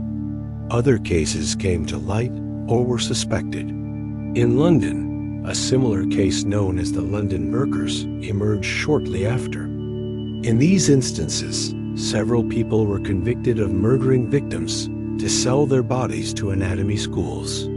Each new case reinforced the public perception that the entire system of anatomical education was built on something rotten, that the scientific enterprise had become morally compromised. The pressure for reform intensified dramatically after these revelations. The murders made it impossible to continue pretending that the resurrection trade was a sustainable or acceptable solution to the shortage of anatomical subjects. Something had to change. The public demanded it. Reformers who had been arguing for years that the law needed to be updated suddenly found their arguments received with new urgency.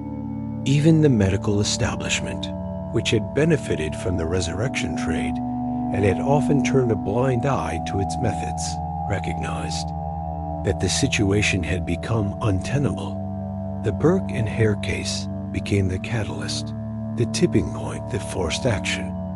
Within 3 years of Burke's execution, Parliament would pass the Anatomy Act of 1832, fundamentally changing how bodies were obtained for medical education. The murders had demonstrated, in the most horrifying way possible, that the old system could not continue.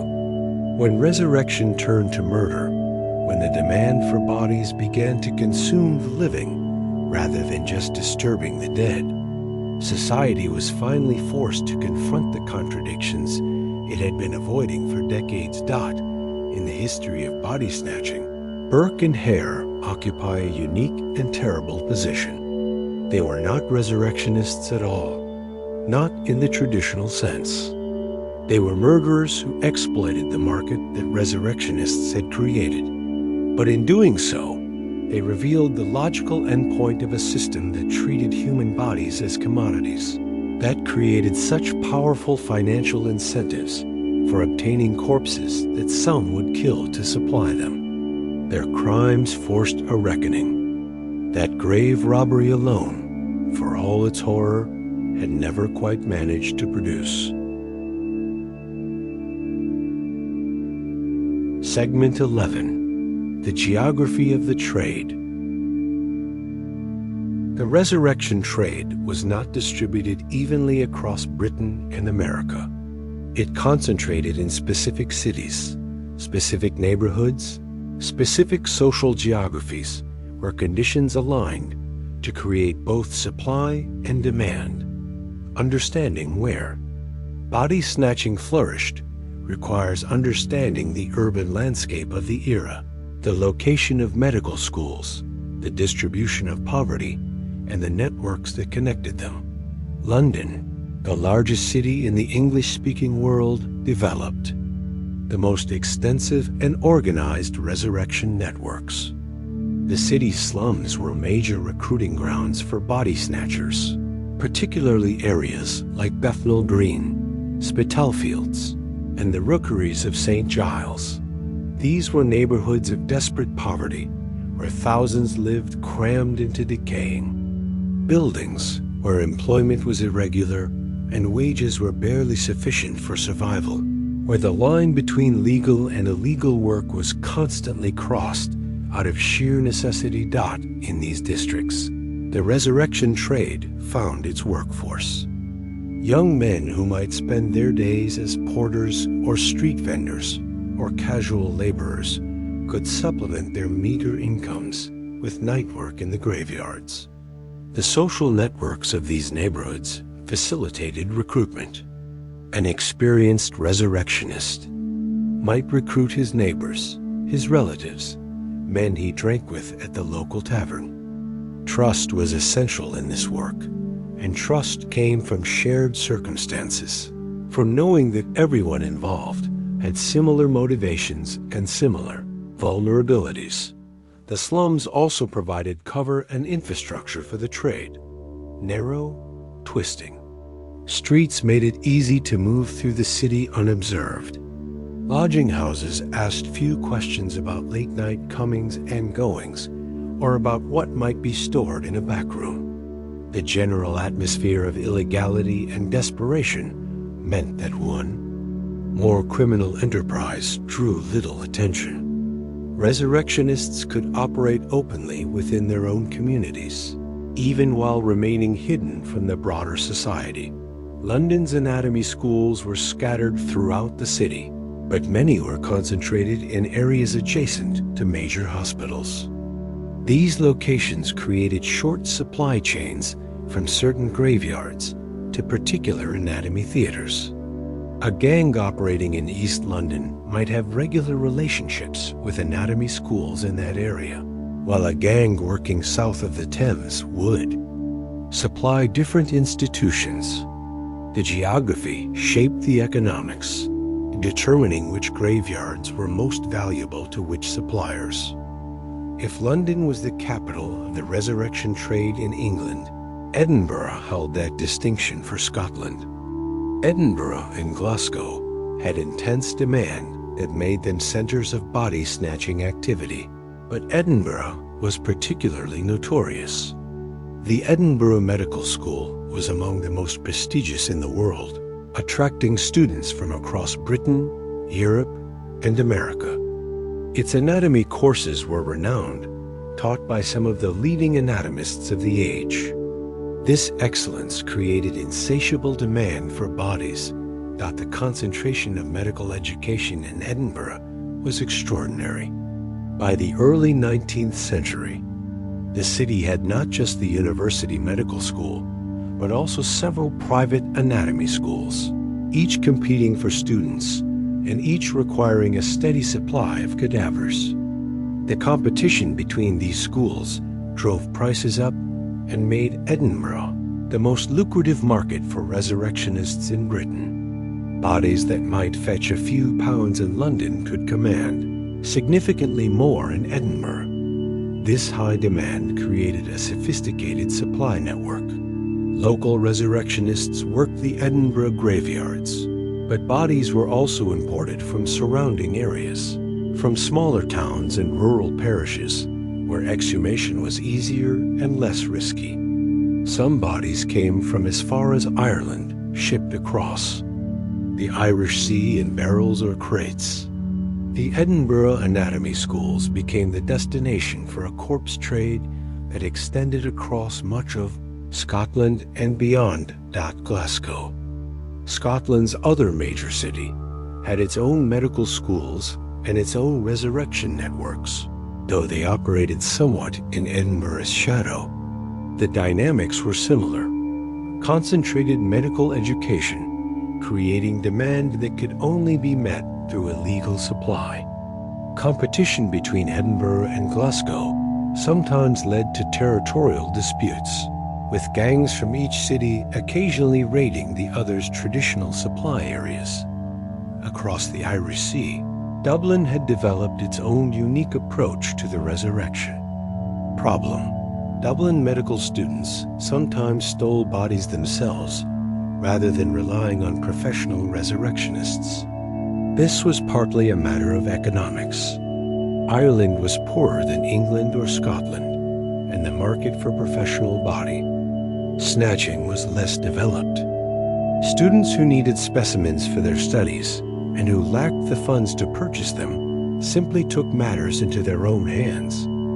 These student expeditions were often organized as group activities, almost fraternity initiations. A dozen medical students would gather, arm themselves with shovels and sacks, and head to one of Dublin's graveyards under cover of darkness.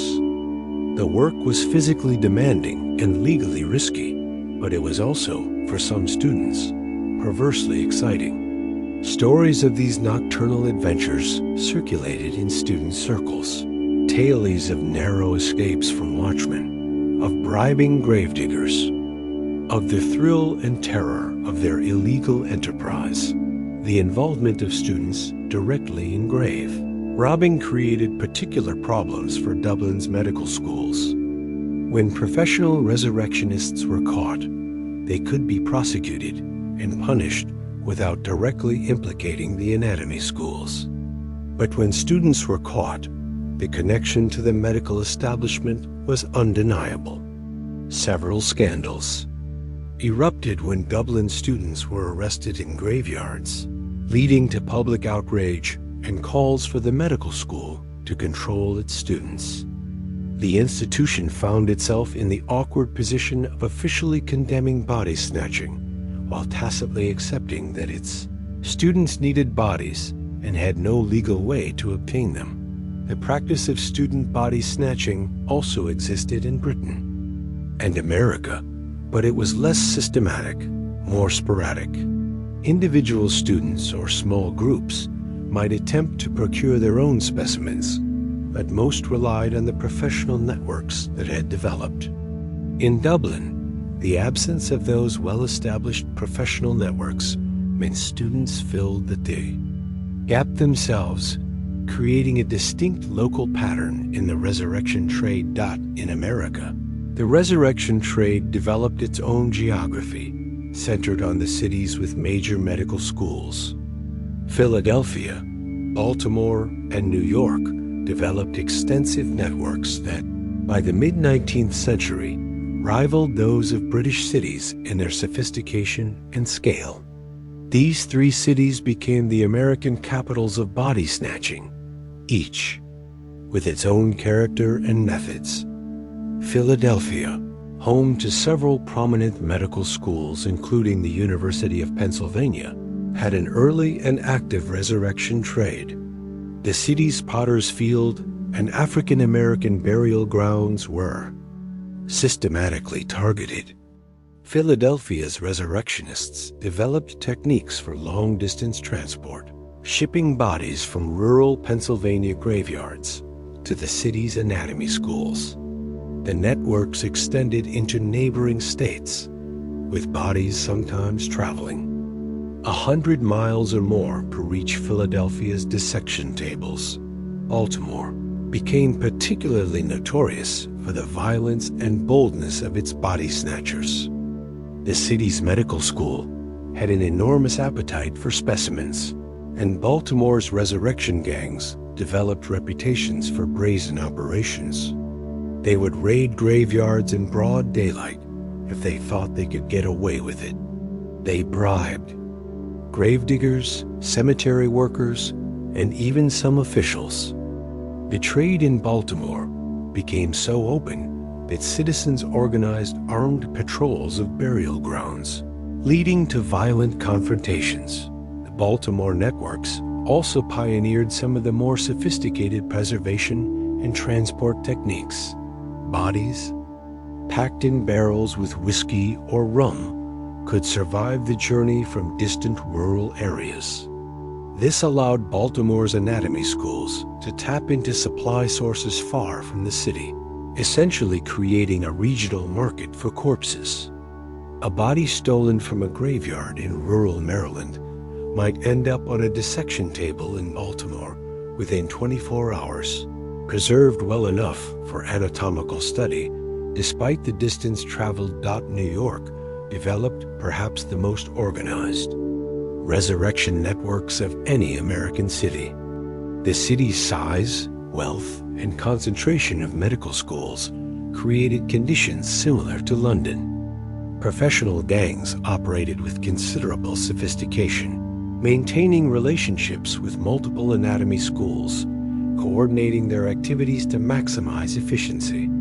The city's immigrant neighborhoods, particularly the Irish and German districts, became both sources of labor for the resurrection trade and sources of bodies, as these communities often lacked the resources to protect their graves effectively. New York's resurrection trade also developed an interstate dimension. Bodies were shipped in from New Jersey, Connecticut, and even more distant states.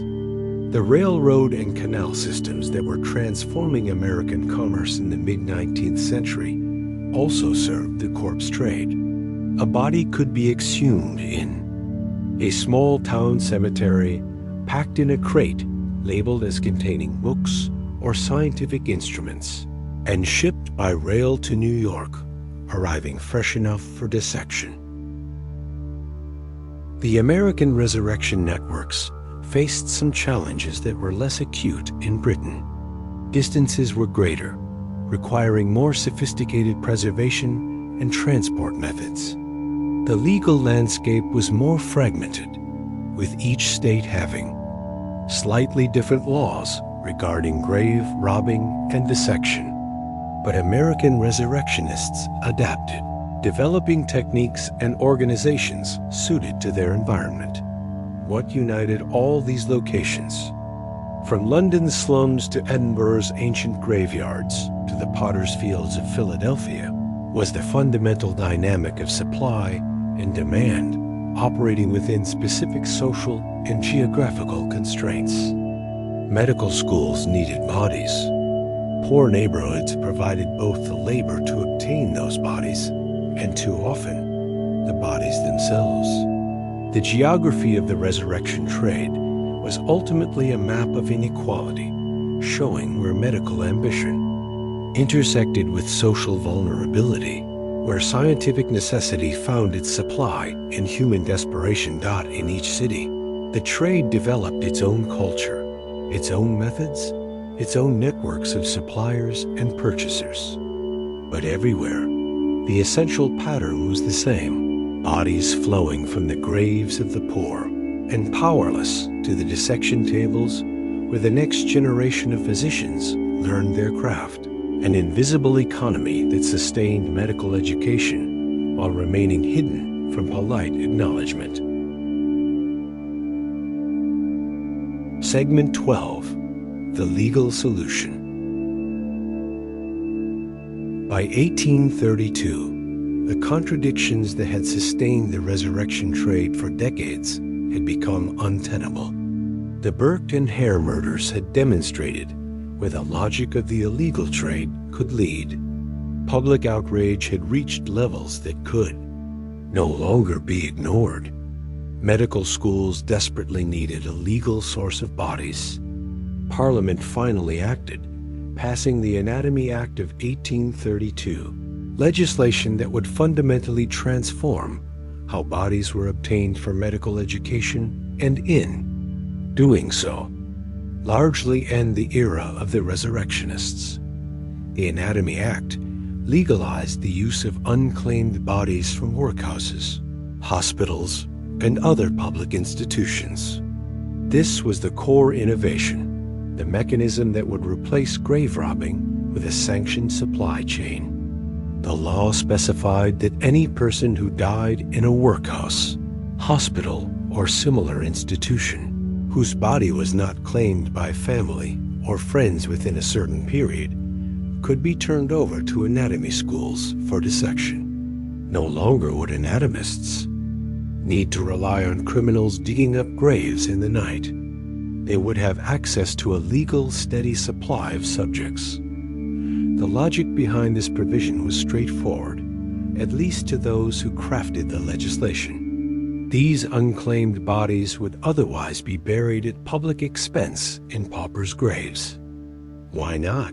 The reasoning went, put them to beneficial use. Medical education would be advanced, the cost of pauper burials would be reduced, and the illegal resurrection trade would be eliminated. It seemed to the lawmakers and medical reformers who supported it like an elegant solution that served multiple purposes simultaneously. The practical implementation required new administrative structures.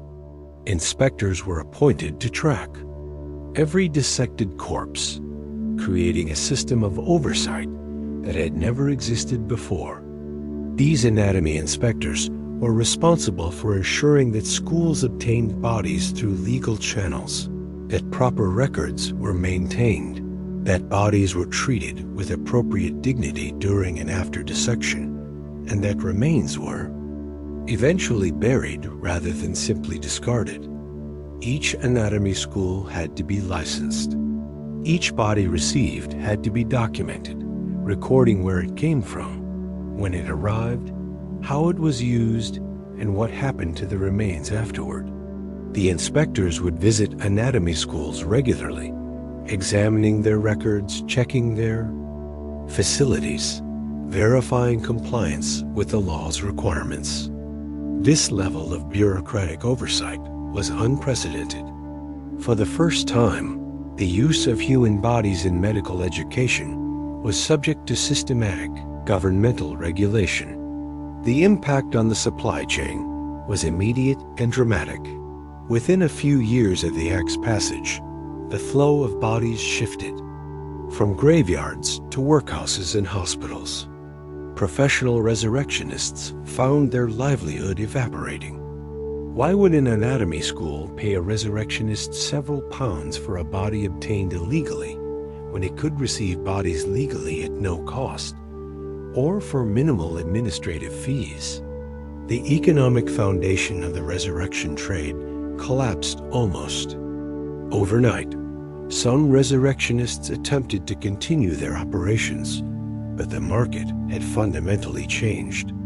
Anatomy schools that had once been eager customers now turned them away, unwilling to risk their licenses and reputations by dealing with illegal suppliers when legal alternatives existed. A few resurrectionists tried shifting to other forms of crime. Others simply returned to conventional working-class employment, their brief and profitable career in the corpse trade at an end. The graveyards, which had been sites of constant anxiety and conflict, gradually became quieter. Families still mourned, still buried their dead, but the fear that had haunted them for decades began to ease. The watch societies disbanded. The mort safes and cemetery guns were removed or fell into disuse. The arms race in the graveyard was over, not because one side had won, but because the conflict itself had been rendered obsolete by legal reform. Yet even as the Anatomy Act succeeded in ending body snatching, it generated its own controversies. Critics argued that the poor now bore the burden in a new and particularly cruel way. Under the old system, anyone's grave might be robbed, though in practice, it was mostly the poor who suffered. Under the new system, it was exclusively the poor who would be dissected, and not just any poor, but the most desperate and friendless, those who died in workhouses without anyone to claim their bodies. This criticism was not without merit. The Anatomy Act essentially created two classes of death: those with families, with resources, with social connections, would be claimed, mourned, and buried with dignity. Their bodies would remain their own, inviolate, resting in graves that would never be disturbed. But those who died alone, who had no one to claim them, who had fallen so far that they ended their days as paupers, dependent on public institutions, these people would be turned over to anatomists. Death would not bring them peace, but instead, a final humiliation, being cut apart and studied by medical students. The psychological and social impact on the poor was significant. The fear of dying in a workhouse, which had already been acute, intensified. The association of these institutions with dissection became even stronger and more terrifying. People would go to extraordinary lengths to avoid ending up in a workhouse. Even when they were desperately ill or destitute, they would rather die at home, in whatever misery that entailed, than risk the fate that awaited unclaimed bodies in public institutions. Some families, even those with minimal resources, would scrape together whatever they could to claim a body from a workhouse or hospital, just to prevent dissection. They might not be able to afford a proper funeral or a marked grave, but they would claim the body, assert their relationship to the deceased, exercise what little power they had to ensure their loved one would not end up on a dissection table.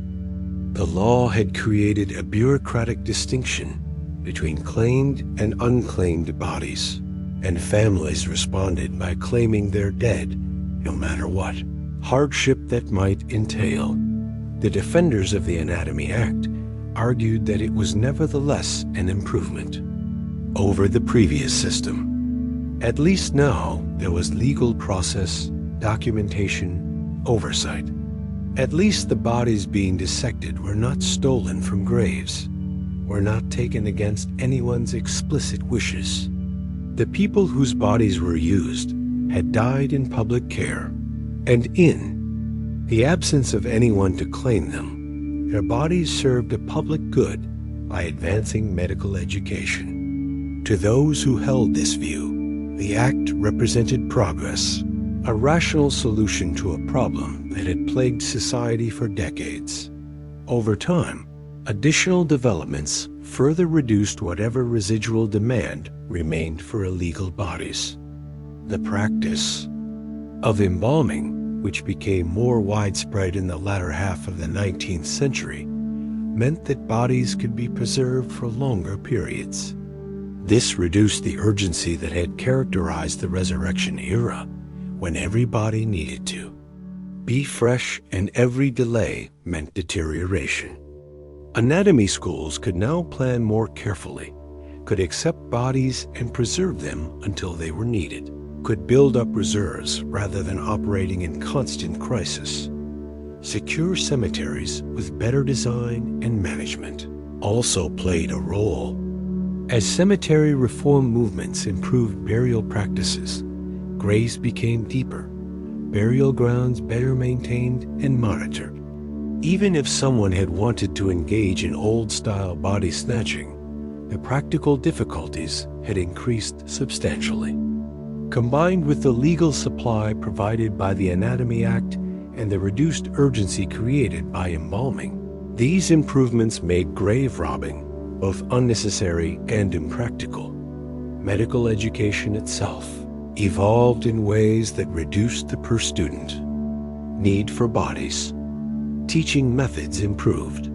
Preserved specimens and anatomical models became more sophisticated. While hands-on dissection remained essential, each body could serve the educational needs of more students than before. The desperate scarcity that had characterized the early 19th century gradually eased into a situation where supply, though never abundant, was at least adequate for legitimate educational purposes. The Anatomy Act of 1832 then marked the beginning of the end for the resurrection trade. Not immediately, not without controversy, and not without creating new forms of inequality and new anxieties among the poor. But it did succeed in its primary purpose. It provided a legal mechanism for obtaining bodies for medical education, eliminating the need for the criminal networks that had operated for so long. The Resurrectionists, those skilled and desperate men who had dug up the dead for profit, faded into history. What remained was a more regulated, more bureaucratic system, one that still raised moral questions about dignity and consent, about who had power over the dead and who bore the costs of medical progress. The act had solved the practical problem of supply, but it had done so by essentially sacrificing the bodies of the most vulnerable. This compromise would shape debates about medical ethics, about the treatment of the poor, and about the proper relationship between medical science and society for generations to come. The era of body snatching had ended, but its legacy persisted. In the structures it left behind, in the laws that replaced it, and in the memories of a time when graveyards were battlegrounds and the dead could find no rest. Segment 13. Cultural Echoes. The resurrection trade may have ended with legal reform, but its influence on culture, architecture, and literature persisted long after the last body snatcher retired from his grim profession. The fears and fascinations generated by grave robbing seeped into the Victorian imagination, shaping everything from cemetery design to the stories people told themselves about death, science, and moral transgression. The physical landscape of death was permanently transformed. Heavy vaults in garden cemeteries became popular as direct responses to the terror of body snatching, but they outlasted the threat itself. Even after the Anatomy Act made grave robbing obsolete, families continued to choose elaborate vaults and secure burial options. The massive stone structures, the iron gates, the walled enclosures, all of these features that had originally served a protective function became markers of status and permanence. What had begun as defense became tradition, architectural expressions of how deeply the fear of violation had penetrated the culture. The garden cemetery movement, which emerged in the 1830s and 1840s, represented a reimagining of burial spaces, partly in response to body-snatching anxieties. These new cemeteries were designed as park-like landscapes, set away from city centers, enclosed by walls, professionally managed. They offered not just beauty and tranquility, but security. The high walls, the distance from urban crowding, the organized management with professional staff. All of these features provided assurance that graves would remain undisturbed. Even as the immediate danger receded, the design principles established during the Resurrection era continued to shape cemetery development for the rest of the century. Beyond physical spaces, the resurrection trade captured the imagination of writers and artists who saw in it rich material for exploring darker themes. Gothic literature adopted resurrectionists as stock figures, characters who inhabited the boundary between life and death, between science and sacrilege. The body snatcher became a recognizable type, appearing in novels, short stories, poems, and plays. He was usually portrayed as morally ambiguous, neither pure villain nor simple workman, but something more complex and troubling. These literary resurrectionists embodied anxieties about modernity itself. They were creatures of progress, necessary to scientific advancement, yet they violated ancient taboos. They operated at night, in secret, but they served institutions that operated in daylight, under official sanction. Writers found this contradiction endlessly fascinating. The resurrectionist allowed them to explore questions about what society was willing to accept in the name of progress, about where the line between legitimate science and moral transgression should be drawn. Robert Louis Stevenson's short story, The Body Snatcher, published in 1884, more than 50 years after the Anatomy Act, demonstrates how the subject retained its power to disturb and fascinate. Stevenson's tale explored guilt and complicity between doctors and grave robbers, with psychological sophistication that went beyond simple horror. The story followed medical students and a doctor who become entangled with a body snatcher gradually, revealing how deeply compromised they all are, how difficult it is to maintain moral distinctions when everyone is implicated in the same system. What made Stevenson's story particularly effective was its refusal to offer easy judgments. The body snatcher is brutal and callous, certainly, but he's also providing a service that the respectable medical establishment desperately needs. The doctors are educated and well-intentioned, but they're willing to look away from crimes committed on their behalf.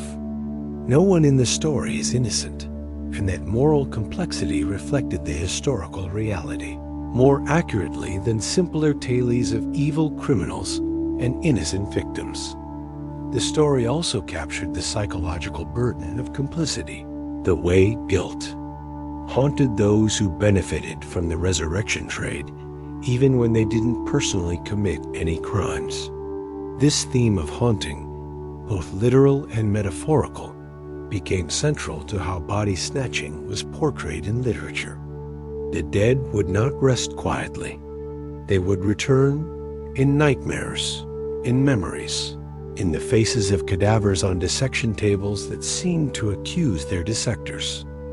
Horror and melodrama found endless uses for anatomy rooms as symbols of forbiddance, knowledge, and moral transgression. The dissection theater became a Gothic space, lit by flickering candles or harsh gaslight, filled with the smell of preservation chemicals and decay, populated by ambitious students and mad doctors pursuing knowledge at any cost.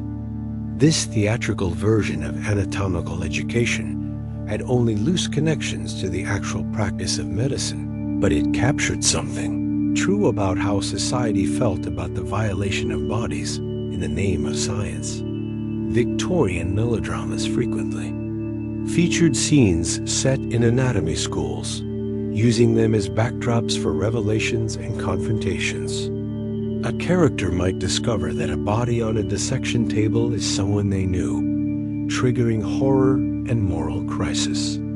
Or a villain might be revealed to have connections to body snatchers, marking him as beyond redemption. The anatomy room became shorthand for a place where normal moral rules were suspended, where terrible things were done in pursuit of knowledge or profit. These cultural representations serve multiple purposes. They allowed audiences to confront their anxieties about death, about science, about the treatment of the body after death, all within the safe framework of entertainment. They provided moral instruction, showing the consequences of transgression, while also acknowledging the complicated realities that made such transgression seem necessary. And they kept alive the memory of the resurrection era, even as that era receded into history. God, a fascination with resurrectionists and body snatching, revealed deeper cultural anxieties about the relationship between science and society, between progress and tradition, between the needs of the living and the rights of the dead. These weren't questions that could be definitively answered, which is perhaps why they continued to generate stories long after the practical problems had been legally resolved. The cultural legacy of the resurrection trade then extended far, beyond the relatively brief period when body snatching was common practice. It influenced architecture, literature, popular entertainment, and moral discourse. The figure of the resurrectionist became a permanent part of the cultural vocabulary, a way of talking about the costs of progress and the compromises society makes in pursuit of knowledge. Even today, when the historical context has faded and few people know the actual details of the 19th century resurrection trade, the imagery and themes it generated continue to appear in stories about science, death, and the boundaries of acceptable behavior got in the spaces between graveyards and dissection theaters, between fear and fascination, between historical reality and literary imagination. The resurrectionists found a kind of immortality, not in the way they would have wanted, not with honor or respect, but as persistent cultural figures who embodied questions that each generation must answer for itself about what sacrifices are acceptable in the name of progress. Segment 14. Remembering the Resurrectionists. The Resurrectionists have been dead for well over a century, their trade extinct, their names mostly forgotten. Yet the traces they left behind continue to shape how we understand the past, how we teach medical ethics, and how we think about the relationship between progress and human dignity. The story of body snatching refuses to fade completely, persisting in archives, in popular memory, and in the ethical frameworks we use to navigate similar questions at our own time. Much of what we know about the actual practice of body snatching, commies from fragmentary evidence, pieces assembled by historians from disparate sources. Court records and diaries reconstruct the trade with varying degrees of completeness. Trial transcripts provide detailed accounts of individual cases, capturing moments when the usual secrecy of the resurrection trade was pierced by legal proceedings. These documents reveal methods, networks, prices, the words of resurrectionists defending themselves or informing on their colleagues. Perhaps the most extraordinary surviving document is the diary of a London resurrectionist named Joseph Naples, which covers a portion of the years 1811 to 1812. This small notebook, discovered long after Naples's death, provides an insider's view of the trade unlike any other source. Naples recorded his activities with businesslike brevity. Which graveyards he worked, which bodies he obtained, what prices he received, occasional notes about difficulties or successes. There's no moralizing, no reflection on the nature of what he was doing. It's simply a work record, the kind any tradesman might keep, What makes Naples' diary so valuable to historians is precisely this matter-of-fact quality. It confirms many assumptions about how the trade operated while revealing unexpected details. The frequency of operations, the coordination with partners, the careful attention to market conditions.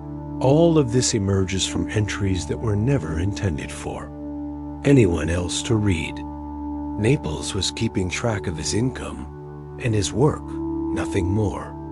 That he was dealing in human bodies rather than any other commodity seems to have troubled him so little that he felt no need to justify or explain his activities even to himself. Other court records fill in different aspects of the story. Testimony from trials of captured resurrectionists provides details about techniques, about the organization of gangs, about relationships with anatomy schools. Occasionally, these records include statements from anatomists forced to testify about their sources of supply, awkward moments when the respectable medical establishment had to acknowledge its dependence on criminal networks. Reading through these documents, you can sense the discomfort, the careful evasions, the reluctance to state plainly what everyone involved already knew. These historical sources have become the raw material for a modern industry of remembrance and entertainment. Cities with significant body-snatching histories market dark tourism around these stories with considerable enthusiasm. Edinburgh, in particular, has built an entire tourism sector around its macabre past.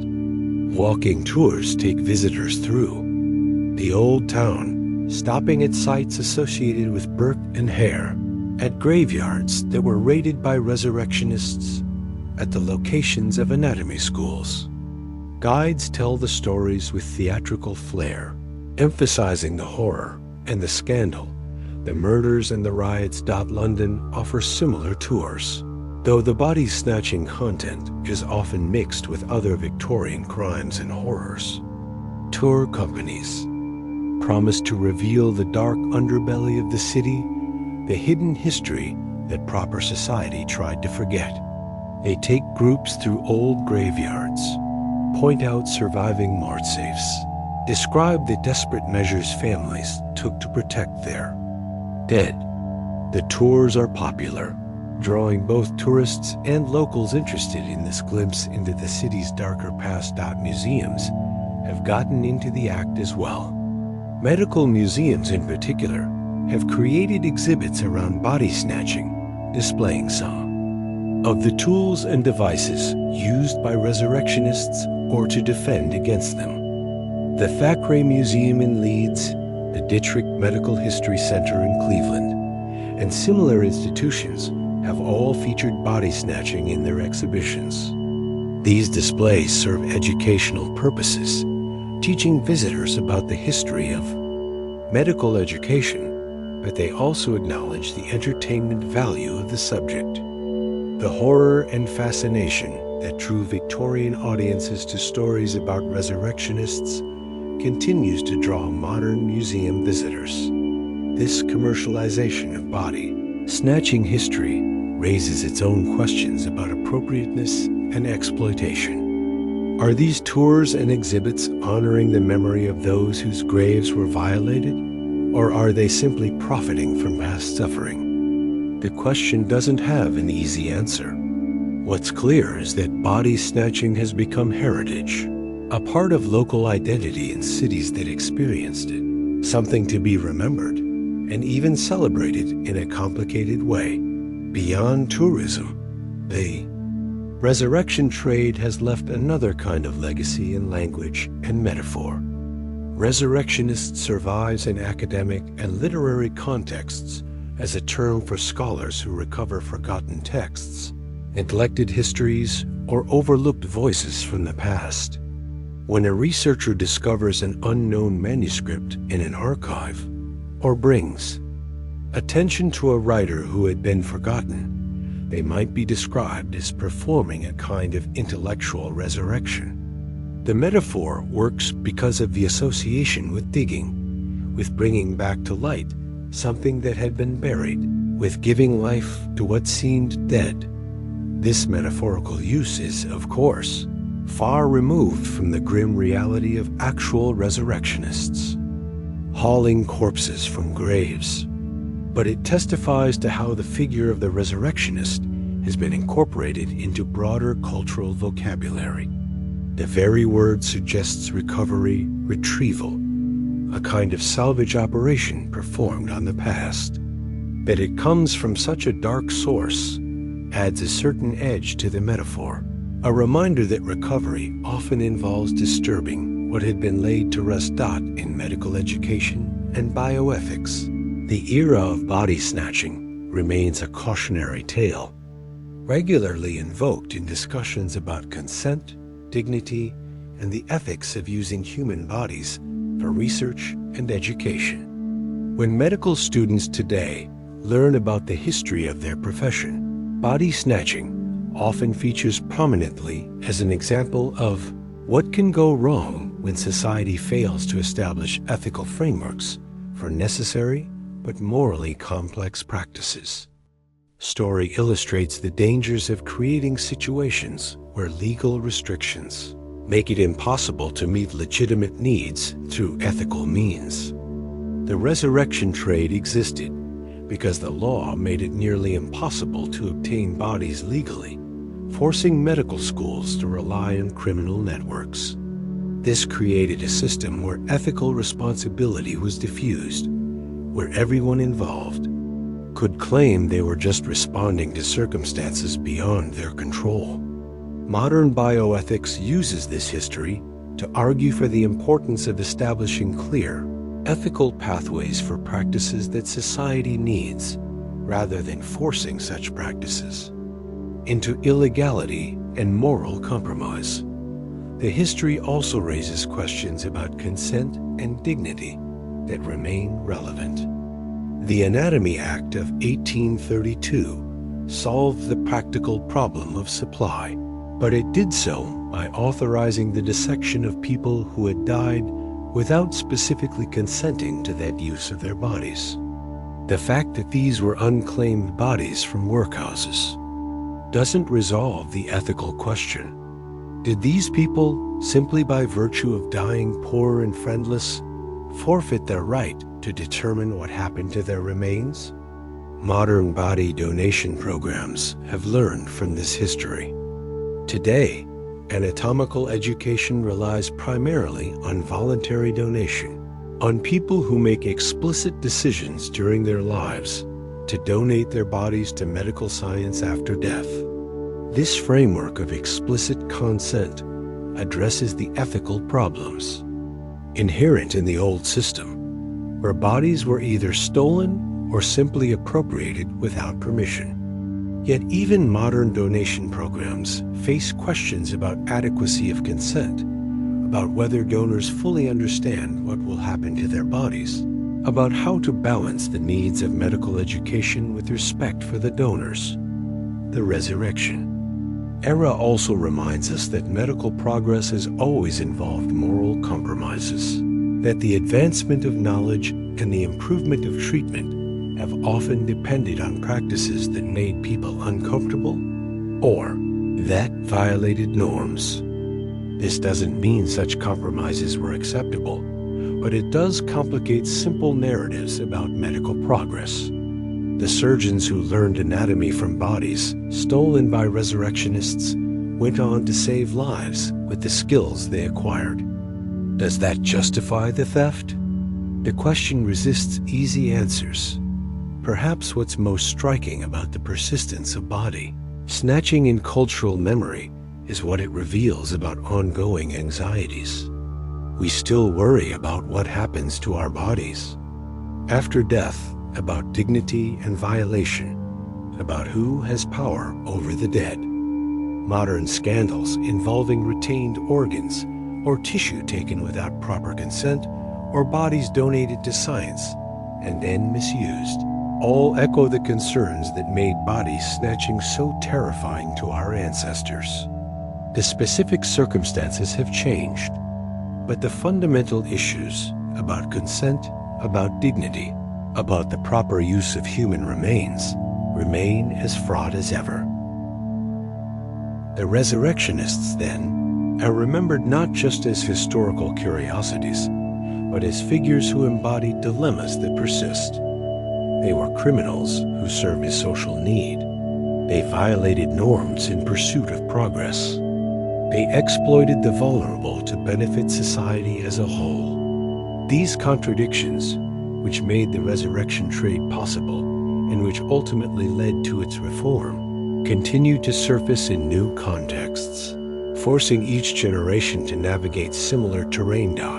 In the quiet archives, where diaries and court records are preserved in the tourist-filled streets of Edinburgh, where guides tell tales of burp and hare, in the classrooms where medical students learn about consent and ethics, in the museums where mort safes are displayed behind glass, the Resurrectionists remain present, not as they were, desperate men doing grim work for pay, but as they've become symbols of a complicated moment when society struggled to reconcile scientific necessity with moral limits, when progress demanded compromises that no one wanted, to acknowledge when the dead could find no rest because the living needed them too much. And so we've reached the end of our journey through the world of the Resurrectionists. We've seen how a crisis in medical education created an illegal trade that would last for decades. We've walked alongside the body snatchers as they worked, in the darkness, developed their techniques, organized their networks, and supplied the anatomy schools that society desperately needed but refused to officially acknowledge. We've witnessed the fear and violence this trade generated, the elaborate defenses communities built to protect their dead, and the terrible moment when resurrection crossed the line into murder. We've examined how legal reform finally ended the practice, though not without creating new ethical problems of its own. And we've seen how the memory of this era persists in architecture, in literature, in tourism, and in the bioethical discussions we still have today.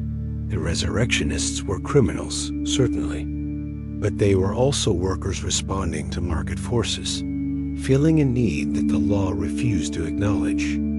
Their story reminds us that progress often comes with moral costs, that society's needs and society's values don't always align, and that the choices we make about how to balance competing interests echo through generations.